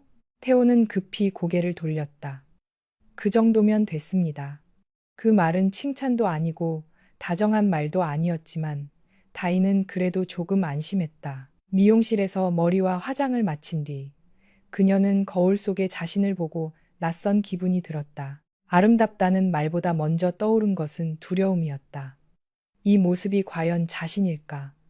아니면 오늘 밤 장태호의 옆에 세워질 장식품일까? 호텔 연회장은 눈부시게 화려했다. 높은 천장에는 샹들리에가 빛났고 테이블마다 흰 꽃과 은빛 식기가 놓여 있었다. 다인은 태호의 팔에 손을 얹고 천천히 걸었다. 사람들의 시선이 그녀에게 쏠렸다. 누군가는 감탄했고 누군가는 호기심 어린 눈으로 속삭였다. 저 사람이 장 대표 부인인가 봐. 생각보다 훨씬 어려 보이네. 전주 쪽 출신이라던데. 회장님이 직접 고른 며느리라잖아. 다인은 그 말들을 못 들은 척했다. 태호는 곁에서 낮은 목소리로 말했다. 표정 관리하세요. 하고 있어요. 긴장한 게 다 보입니다. 다인은 작게 숨을 들이마셨다. 그럼 손 좀 세게 잡아도 돼요? 넘어질 것 같아서요. 태호는 잠시 그녀를 바라보았다. 다인의 손은 정말로 떨리고 있었다. 그는 무심한 척 자신의 팔에 얹힌 그녀의 손을 살짝 덮었다. 오늘만입니다. 다인은 대답하지 않았다. 하지만 그 짧은 접촉만으로도 마음이 이상하게 흔들렸다. 이 사람은 왜 가끔 이렇게 사람을 헷갈리게 할까? 차갑게 밀어내다가도 아주 잠깐 자신을 붙잡아주는 것처럼 굴었다. 그 잠깐 때문에 다인은 다시 기대하게 되었고 그 기대 때문에 더 아파졌다. 행사가 시작되자 태호는 여러 사람과 인사를 나누느라 바빠졌다. 다인은 그의 옆에서 웃고 고개 숙여 인사하고 필요한 말만 했다. 의외로 그녀는 큰 실수를 하지 않았다. 도윤과 미경도 멀리서 흐뭇하게 지켜보았다. 미경은 다인에게 다가와 귓속말로 말했다. 오늘 정말 예쁘다. 태호가 복이 많네. 다인은 웃었지만 마음이 아팠다. 복이 많다는 말은 사랑받는 사람에게 어울리는 말이었다. 자신에게는 어울리지 않았다. 잠시 후 태호가 협력사 대표들과 이야기를 나누는 사이 한 남자가 다인에게 다가왔다. 그는 젊은 사업가로 보였고 말투가 자신감 있었다. 장 대표님 사모님이시죠? 처음 뵙겠습니다. 강제무역의 서건우입니다. 다인은 예의 바르게 인사했다. 백다인입니다. 건우는 그녀를 감탄하듯 바라보았다. 소문보다 훨씬 아름다우시네요. 이런 말씀 실례일지 모르지만 오늘 연회장에서 가장 눈에 띄십니다. 다인은 당황했다. 과찬이세요. 혹시 잠깐 춤 한 곡 부탁드려도 될까요? 다인은 급히 고개를 저었다. 죄송하지만 저는 춤을 잘 못 춥니다. 괜찮습니다. 제가 맞춰드리죠. 그는 정중했지만 물러서지 않았다. 다인이 난처해 하는 사이 주변의 시선이 조금씩 모였다. 거절을 세게 하면 오히려 예의 없어 보일까봐 그녀는 어쩔 수 없이 손을 내밀었다. 음악이 흐르고 두 사람은 천천히 움직였다. 다인은 정말 춤을 몰랐다. 몇 걸음 가지 않아 발이 꼬였고 건우의 구두를 밟았다. 죄송합니다. 건우는 웃었다. 괜찮습니다. 천천히 하시면 됩니다. 그가 다인의 허리를 가볍게 잡아 균형을 잡아주려는 순간 멀리서 태호의 눈빛이 변했다. 그는 대화 중이던 사람의 말을 끝까지 듣지 못했다. 다인이 낯선 남자의 손에 의지해서 있는 모습이 이상하게 눈을 찔렀다. 그녀가 당황해서 웃는 모습, 남자가 그녀에게 몸을 가까이 하는 모습, 그 모든 것이 견딜 수 없었다. 태호는 잔을 내려놓고 곧장 다가갔다. 그리고 건우의 손에서 다인을 떼어내듯 잡아당겼다. 제 아내가 춤을 잘 못 춥니다. 건우는 놀랐지만 곧 웃었다. 장 대표님, 사모님이 넘어질까봐 도와드린 것뿐입니다. 도움은 제가 주면 됩니다. 태호의 목소리는 낮았지만 위험하게 날카로웠다. 다인은 그의 소나기가 너무 세서 손목이 아팠다. 태호 씨 아파요. 그 말에 태호는 잠시 손에 힘을 풀었다. 하지만 얼굴은 여전히 굳어 있었다. 그는 다인을 데리고 연회장 박복도로 나왔다. 문이 닫히자 음악 소리가 멀어졌다. 대체 뭐 하는 겁니까? 다인은 어이가 없어 그를 바라보았다. 제가 뭘 했는데요. 그분이 춤을 청했고 거절하기 어려운 자리였어요. 거절하기 어려우면 아무 남자 손이나 잡습니까? 태호 씨, 다인의 목소리가 떨렸다. 왜 자꾸 저를 그런 사람처럼 말해요? 그럼 그렇게 보이지 않게 행동하세요. 다인은 한 걸음 물러났다. 저는 오늘 태호 씨가 시킨 대로 웃고 있었어요. 실수하지 않으려고 노력했고 부모님 얼굴에 누가 되지 않으려고 참았어요. 그런데도 왜 제 잘못이에요? 태호는 대답하려 했지만 다인의 눈가가 붉어진 것을 보고 입을 다물었다. 그녀는 울고 싶어 했지만 울지 않으려 버티고 있었다. 그 모습이 이상하게 그의 마음을 흔들었다. 그는 자신도 모르게 손을 뻗어 그녀의 팔을 잡았다. 그 남자가 당신을 보는 눈빛이 마음에 안 들었습니다. 그 말이 나오자 두 사람 모두 잠시 굳었다. 다인은 믿을 수 없다는 듯 그를 바라보았다. 태호도 자신이 무슨 말을 했는지 깨닫고 얼굴을 굳혔다. 그러니까 제 말은 집안 체면상. 다인은 씁쓸하게 웃었다. 항상 집안 체면이네요. 태호는 더 이상 변명하지 못했다. 그때 복도 끝에서 문채린이 두 사람을 지켜보고 있었다. 그녀는 행사 내내 태호의 시선을 따라가고 있었다. 처음에는 자신만만했다. 태호가 백다인을 사랑할 리 없다고 믿었다. 하지만 지금 복도에서 그녀가 본 것은 단순한 의무가 아니었다. 태호의 눈빛에는 분노만 있는 것이 아니었다. 흔들림이 있었다. 질투가 있었다. 자신도 인정하고 싶지 않은 관심이 있었다. 채린의 손끝이 차갑게 굳었다. 그녀는 미소를 지었지만 눈빛은 얼음처럼 차가웠다. 백다인이라는 여자를 빨리 치우지 않으면 모든 것이 틀어질 수도 있다는 생각이 들었다. 연회가 끝난 뒤 다인은 지친 몸으로 차에 올랐다. 태호는 운전석에 앉아 한동안 아무 말도 하지 않았다. 호텔 주차장을 빠져나온 뒤에도 침묵이 이어졌다. 다인은 창밖의 야경을 바라보았다. 밤의 송도는 눈부셨지만 그녀의 마음은 어두웠다. 오늘 태호가 갑자기 입을 열었다. 수고했습니다. 다인은 놀라 그를 바라보았다. 태호의 얼굴은 여전히 앞을 향하고 있었다. 아주 짧은 말이었다. 다정하다고 부르기에는 부족했고 사과라고 하기에도 모자랐다. 하지만 그가 처음으로 자신에게 한 인정의 말이었다. 다인은 작게 대답했다. 네. 그 한마디 때문에 그녀의 마음은 또 흔들렸다.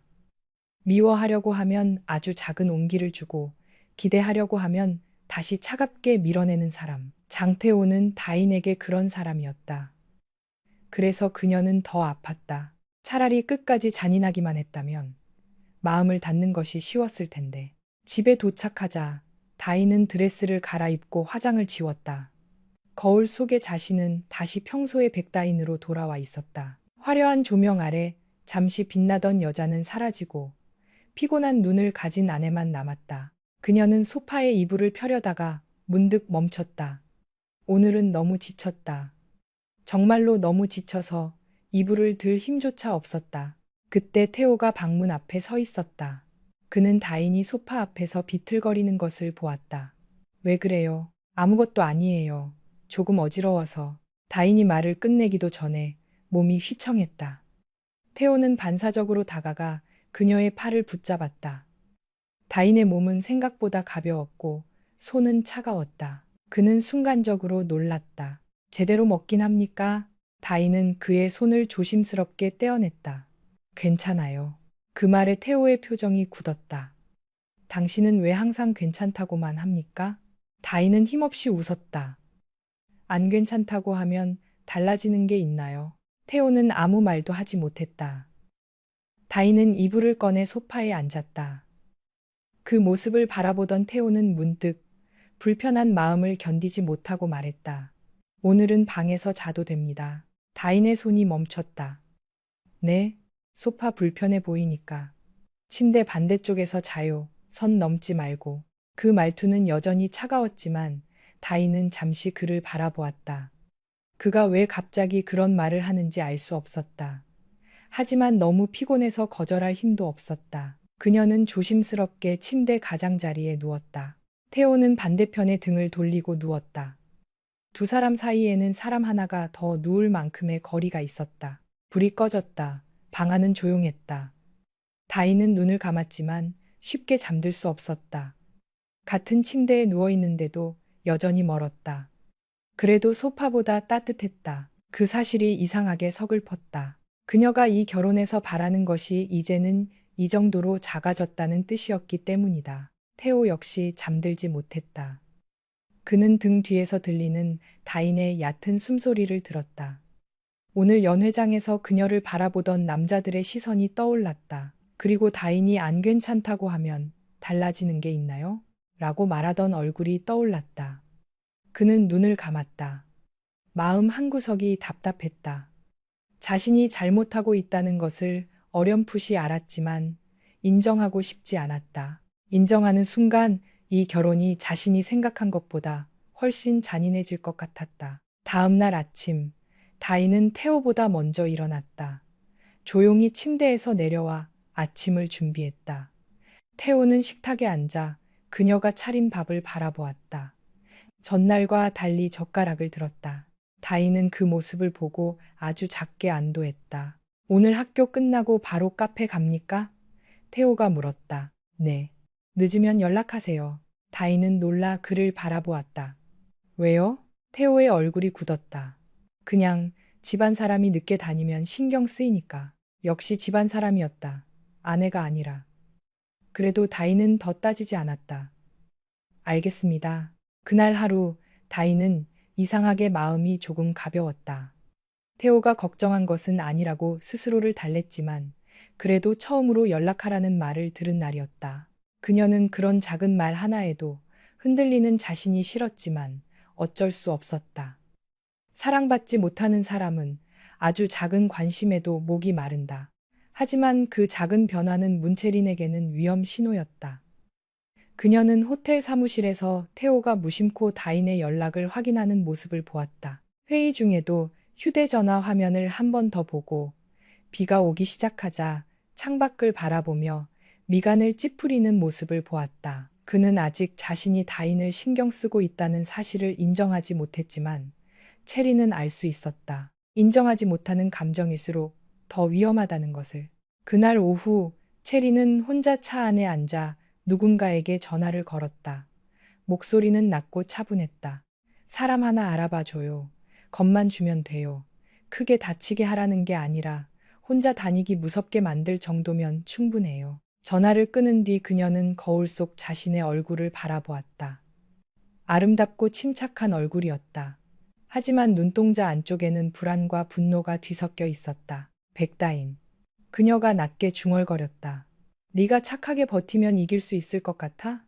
여기서는 착한 사람이 제일 먼저 부서져. 그날 밤 다인은 카페 마감을 끝내고 밖으로 나왔다. 비가 조금씩 내리고 있었다. 현재가 우산을 들고 따라 나왔다. 오늘은 진짜 같이 가요. 길 미끄러워요. 다인은 미안한 얼굴로 웃었다. 괜찮아요. 택시 탈게요. 그럼 택시 타는 데까지만요. 두 사람이 큰 길 쪽으로 걸어가려던 순간 골목 끝에서 낯선 남자 둘이 천천히 나타났다. 그들은 술에 취한 척 비틀거렸지만 시선은 다인에게 고정되어 있었다. 다인은 본능적으로 불안함을 느꼈다. 현재도 곧바로 다인의 앞을 살짝 막아섰다. 길 비켜주시죠. 현재가 낮게 말했다.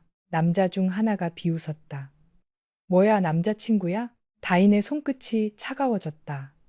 현재는 뒤를 돌아보지 않고 말했다. 다인 씨, 카페 안으로 들어가요. 그 순간 다른 남자가 다인의 팔을 낚아챘다. 다인은 짧게 비명을 질렀다.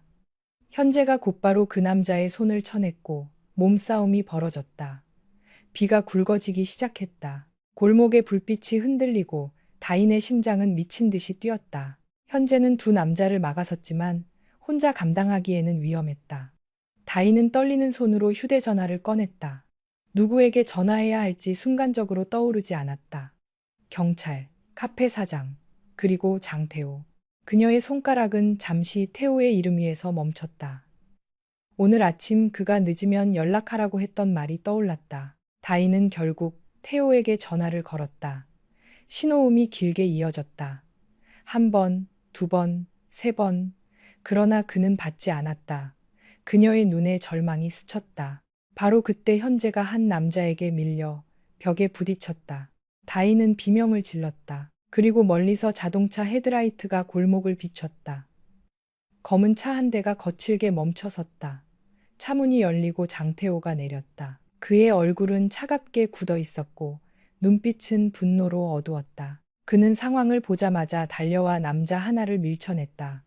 갑작스러운 등장에 남자들은 당황했고 태호와 현재가 동시에 맞서자 곧 욕설을 내뱉으며 도망쳤다. 비가 쏟아지는 골목에 세 사람만 남았다. 다인은 떨리는 몸으로 서 있었고 현재는 다친 입가를 손등으로 닦았다. 태호는 다인에게 다가가 그녀의 어깨를 잡았다. 다쳤습니까? 그 목소리에는 분명한 걱정이 있었다. 다인은 멍하니 그를 바라보았다. 하지만 그 순간 현재가 다인에게 다가와 물었다. 괜찮아요? 많이 놀랐죠? 태호의 눈빛이 다시 차갑게 변했다. 방금 전까지의 걱정은 순식간에 질투와 오해로 뒤덮였다. 그는 현재를 노려보았다. 당신은 왜 또 여기 있습니까? 현재는 숨을 고르며 대답했다. 마감하고 같이 나왔습니다. 위험해서요. 참 우연도 많군요. 태호가 비웃었다. 내 아내 주변에 항상 당신이 있네요. 다인은 급히 말했다. 태호 씨, 그런 게 아니에요. 현재 씨가 도와줬어요. 없었으면 저 정말 큰일 날 뻔했어요. 현재 씨, 태호의 입가가 비틀렸다. 이름도 참 다정하게 부르네요. 현재의 얼굴이 굳었다. 지금 그런 말을 할 상황입니까? 방금 위험한 일이 있었습니다. 먼저 걱정해야 하는 거 아닙니까? 태호가 한 걸음 다가섰다. 남의 아내 걱정은 그만하시죠. 현재도 물러서지 않았다. 남의 아내라면 제대로 지키세요. 혼자 밤길을 걷게 만들고 불안해서 도움받게 만든 사람이 누군지 생각해 보십시오. 그 말은 태호의 자존심을 정확히 찔렀다. 그는 현재의 멱살을 잡으려 했지만 다인이 두 사람 사이에 끼어들었다. 그만해요. 제발 그만해요. 다인의 목소리는 떨리고 있었다. 비에 젖은 머리카락이 얼굴에 달라붙었고 눈에는 눈물인지 빗물인지 모를 것이 흘러내렸다. 태호는 그제야 그녀가 얼마나 떨고 있는지 보았다. 하지만 이미 분노가 앞서 있었다. 그는 다인의 손목을 잡아 차 쪽으로 끌었다. 집에 갑시다. 현재가 걱정스럽게 말했다. 다인 씨, 정말 괜찮겠어요? 다인은 돌아보며 애써 고개를 끄덕였다. 괜찮아요. 오늘 고마웠어요. 태호는 그 말을 듣고 더 세게 손목을 잡았다. 차 안에 타자마자 다인은 아픔을 참으며 손을 빼려 했다. 아파요. 태호는 운전대를 잡은 채 낮게 말했다. 그 남자가 그렇게 걱정됩니까? 다인은 지친 얼굴로 그를 바라보았다. 오늘 저를 구해준 사람이에요. 그래서 고마워서 그렇게 애틋하게 봤습니까? 태호 씨는 왜 항상 제 말을 그렇게 들어요? 왜 제가 하는 모든 행동을 더럽게 해석해요? 차 안이 조용해졌다. 태호의 손에 힘이 들어갔다. 그는 분명 다인이 위험할까봐 달려왔다. 전화가 왔을 때 회의 중이라 받지 못했고 뒤늦게 부재중 전화를 보고 이상하게 마음이 불안해져 위치를 찾아 이 근처까지 왔다. 그런데 막상 그녀가 다른 남자의 보호를 받고 있는 모습을 보자 걱정보다 분노가 먼저 치밀었다. 그는 자신이 부끄러웠다. 하지만 그 부끄러움을 인정하는 대신 또 상처 주는 말을 골랐다. 당신이 오해받을 행동을 하니까 그렇습니다. 다인의 얼굴에서 모든 표정이 사라졌다. 그녀는 조용히 창밖을 보았다. 더 이상 설명할 힘이 없었다. 아무리 말해도 믿지 않는 사람에게 진실은 소음일 뿐이었다. 그날 밤 집에 돌아온 뒤 다인은 바로 욕실로 들어갔다. 젖은 옷을 벗고 따뜻한 물을 틀었지만 몸의 떨림은 쉽게 멈추지 않았다. 물소리 사이로 눈물이 흘렀다. 무서웠던 것은 골목의 남자들만이 아니었다. 자신이 위험한 순간에도 결국 또 의심받았다는 사실. 구해준 사람에게 고맙다고 말하는 것조차 죄처럼 되어버린 현실이 더 무서웠다. 태호는 거실에 서서 닫힌 욕실 문을 바라보았다. 주먹이 천천히 풀렸다. 다인의 젖은 얼굴, 떨리던 어깨. 왜 항상 제 말을 그렇게 들어요? 라고 묻던 목소리가 머릿속을 떠나지 않았다. 그는 냉장고에서 물을 꺼냈지만 마시지 못했다. 뭔가 잘못되고 있었다. 아주 오래전부터 잘못되고 있었지만 이제야 그 균열이 보이기 시작한 것 같았다. 하지만 다음 날 아침 그 균열을 메울 기회는 오지 않았다. 문채린이 먼저 움직였다. 그녀는 호텔 사무실에서 태호를 찾아와 걱정스러운 얼굴로 말했다. 어제 다인 씨한테 무슨 일 있었다면서요. 괜찮대요? 태호는 그녀를 바라보았다. 어떻게 알았어? 체리는 잠시 당황한 척하다가 자연스럽게 대답했다. 호텔 직원들 사이에 말이 돌던데요. 대표님이 밤에 급히 나가셨다고. 무슨 일인가 했죠.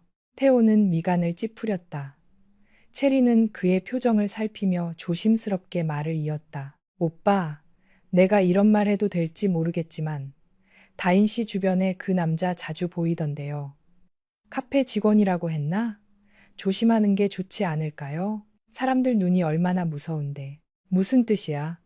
나는 그냥 오빠 걱정돼서 그래요. 체리는 낮게 한숨을 쉬었다. 오빠가 억지로 한 결혼인 거 나도 알아요. 그래도 남들 눈에는 장태호 대표 부인이잖아요. 혹시라도 이상한 소문 나면 오빠만 다쳐요. 태호는 아무 말도 하지 않았다.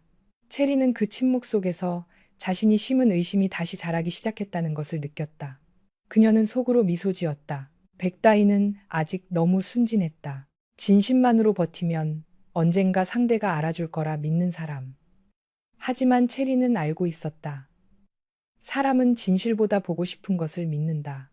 그리고 장태호는 이미 백다인을 의심하고 싶어 하는 사람이었다. 그날 저녁, 다인은 학교 도서관에서 과제를 마친 뒤 카페로 향했다. 몸은 피곤했지만 마음은 이상하게 단단해져 있었다. 어제 일 이후 그녀는 더 조심해야 한다고 생각했다. 현재에게도 너무 기대면 안 된다고 마음먹었다. 그의 친절이 고마울수록 그것이 또 다른 오해의 씨앗이 될 수 있다는 것을 알게 되었기 때문이다. 카페에 도착하자 현재는 그녀의 얼굴을 살피며 물었다. 어제 괜찮았어요? 다인은 조용히 고개를 끄덕였다. 네, 걱정 끼쳐서 죄송해요. 죄송하다는 말 하지 말아요. 다인 씨 잘못 아니었어요. 그 말에 다인은 잠시 웃었다. 그렇게 말해줘서 고마워요. 그런데 앞으로는 저 혼자 조심할게요. 현재 씨까지 곤란해지면 안 되니까요. 현재는 그녀가 무슨 뜻으로 말하는지 이해했다. 그는 조금 씁쓸하게 웃었다. 나 때문에 더 힘들어진다면 거리를 둘게요. 하지만 정말 위험한 일이 생기면 그때는 혼자 버티지 마요. 다희는 대답하지 못했다. 혼자 버티지 말라는 말은 너무 따뜻했다. 그래서 더 위험했다. 그 시각 문채리는 새로운 계획을 세우고 있었다. 단순히 겁을 주는 것으로는 부족했다. 오히려 어제 일 때문에 태호는 다인을 더 의식하게 될 수도 있었다. 그렇다면 더 확실한 장면이 필요했다. 태호가 직접 보고, 직접 분노하고, 백다인을 다시는 믿지 못하게 만들 장면이. 체리는 휴대전화를 들고 오래전 알고 지내던 남자에게 메시지를 보냈다. 돈이 필요하다면 연락해. 대신 내가 시키는 대로 해야 해. 메시지를 보낸 뒤 그녀는 창밖의 호텔 불빛을 바라보았다. 그 불빛은 아름다웠지만 그녀의 눈에는 전쟁터의 신호처럼 보였다. 그녀는 태호를 사랑한다고 믿었다. 하지만 사실 그녀가 사랑한 것은 태호의 마음만이 아니었다. 그의 위치, 그의 이름, 그의 옆자리, 그가 가진 세계까지 모두 원했다. 그리고 백다희는 그 모든 것을 가로막는 장애물이었다. 며칠 뒤, 장도윤은 다인과 태호를 다시 본가로 불렀다. 미경이 다인에게 줄 전통 예단 관련 물품을 정리했다며 함께 식사를 하자는 이유였다. 다인은 조금 부담스러웠지만 거절할 수 없었다. 본가에 도착하자 미경은 다인을 반갑게 맞으며 그녀의 손을 잡았다. 얼굴이 더 말랐네. 공부가 그렇게 힘들어? 다인은 웃었다. 조금 바빠서요. 괜찮습니다. 괜찮다는 말은 그만하고 힘들면 힘들다고 해도 돼. 미경의 목소리에는 진심 어린 걱정이 있었다. 우리 집에 들어왔으면 너도 내 딸이야. 그 말에 다희는 목이 메었다. 자신을 딸처럼 대해주는 시어머니 앞에서 그녀는 차마 진실을 말할 수 없었다. 남편과 같은 침대에 누워도 마음은 천리만큼 멀고 매일 작은 말들에 베이고 사랑받지 못해 점점 말라가고 있다고 어떻게 말할 수 있을까? 식사 자리에서 도윤은 태호에게 말했다. 다인이 학교 생활 잘 챙겨라.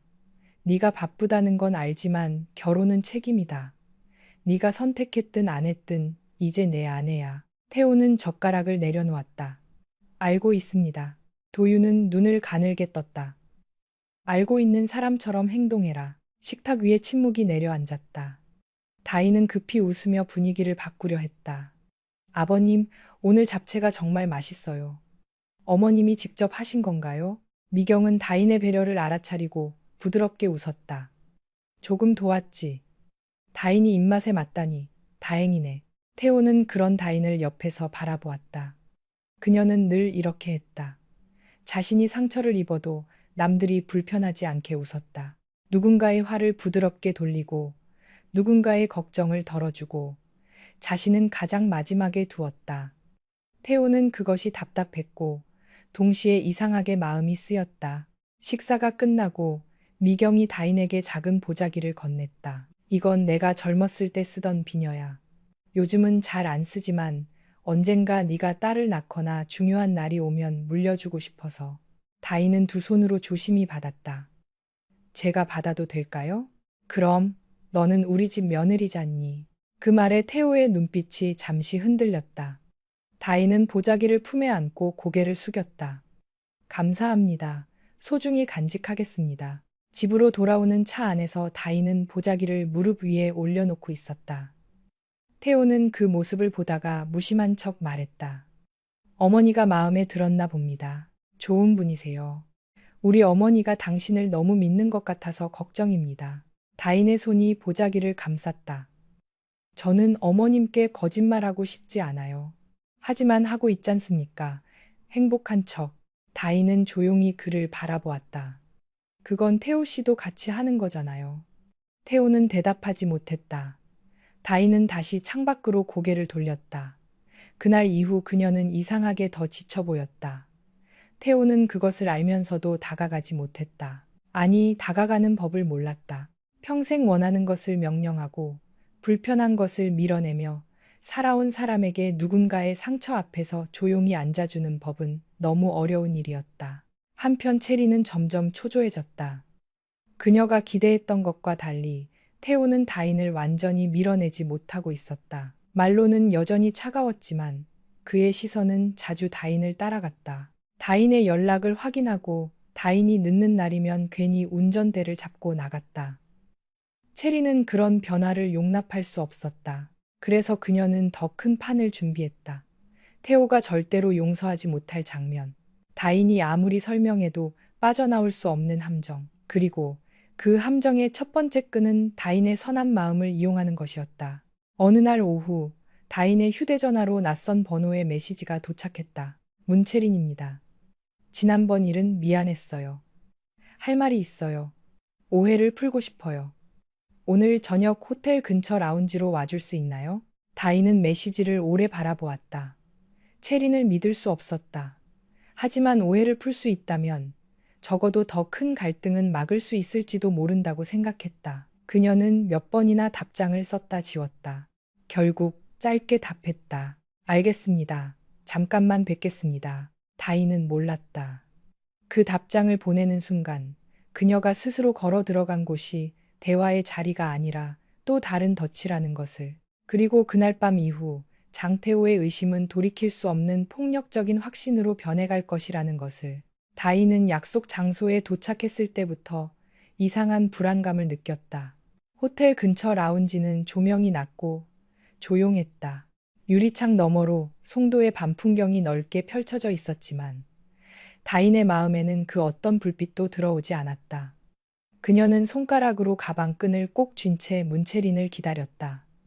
오늘 이야기를 끝내야 한다고 생각했다. 미움받는 것은 어쩔 수 없지만 더 이상 오해와 모욕이 커지는 것만은 막고 싶었다. 문채린은 약속 시간보다 조금 늦게 나타났다. 그녀는 여느 때처럼 완벽하게 꾸며진 모습이었다. 부드러운 미소, 단정한 옷차림, 침착한 걸음. 겉으로만 보면 다툼을 하러 온 사람이 아니라 오래된 친구를 만나러 온 사람처럼 보였다. 그러나 다희는 그녀의 눈빛을 보자 곧 알았다. 그 미소 뒤에는 사과도 후회도 없었다. 기다리게 해서 미안해요. 체리는 자리에 앉으며 말했다. 생각보다 와줬네요. 다희는 조용히 대답했다. 오해를 풀고 싶다고 하셔서요. 체리는 웃었다. 정말 순진하네요. 그런 말 한마디에 여기까지 오고 다인의 손끝이 굳었다. 그럼 사과하려고 부른 게 아니었나요? 사과? 체리는 커피잔을 만지작거리며 낮게 웃었다. 내가 왜 사과를 해야 하죠? 태호 오빠 곁에 있어야 할 사람은 나였어요. 당신은 어른들 사정 때문에 갑자기 끼어든 사람이고, 다인은 숨을 가다듬었다. 그 말씀은 이미 들었어요. 하지만 저는 체린 씨 것을 빼앗으려고 한 적 없어요. 그게 제일 웃긴 말이에요. 체린의 목소리가 차가워졌다. 빼앗을 생각이 없었다고 하면서 결국 제일 중요한 자리에 앉아 있잖아요. 장태호의 아내라는 자리, 장씨 집안 며느리라는 자리, 호텔 사람들 앞에서 태호 오빠 옆에 서는 자리. 다희는 한동안 그녀를 바라보았다.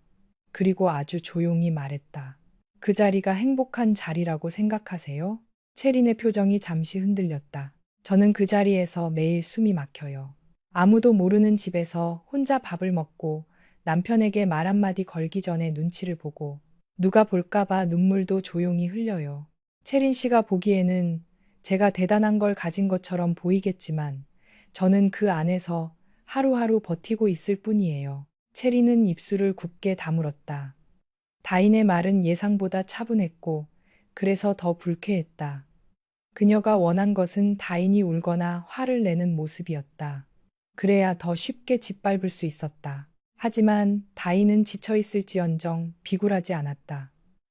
그 점이 체린의 자존심을 더 건드렸다. 그럼 나가면 되잖아요. 체린이 낮게 말했다. 그렇게 힘들면 왜 안 나가요? 다인은 대답하지 못했다. 아버지 때문이라고 말할 수도 있었고 공부 때문이라고 말할 수도 있었다. 하지만 가장 깊은 이유는 차마 입 밖으로 꺼낼 수 없었다. 아직도 장태호에게 아주 작은 기대를 버리지 못했다는 것. 그가 한 번쯤 자신을 진심으로 봐주기를 바랐다는 것. 그 어리석은 마음을 체린 앞에서 인정하고 싶지 않았다. 체린은 그 침묵을 다른 뜻으로 받아들였다. 역시 돈이죠. 아니면 장씨 집안 이름? 다희는 천천히 자리에서 일어났다. 더 이상 들을 말 없어요. 도망가게요? 싸울 생각이 없다는 뜻이에요. 다인이 돌아서려는 순간 체린의 눈빛이 날카롭게 빛났다. 그녀는 갑자기 다인의 손목을 붙잡았다. 잠깐만요. 아직 중요한 말 안 했어요. 놓으세요. 태호 오빠가 오고 있어요. 다인의 몸이 굳었다. 네.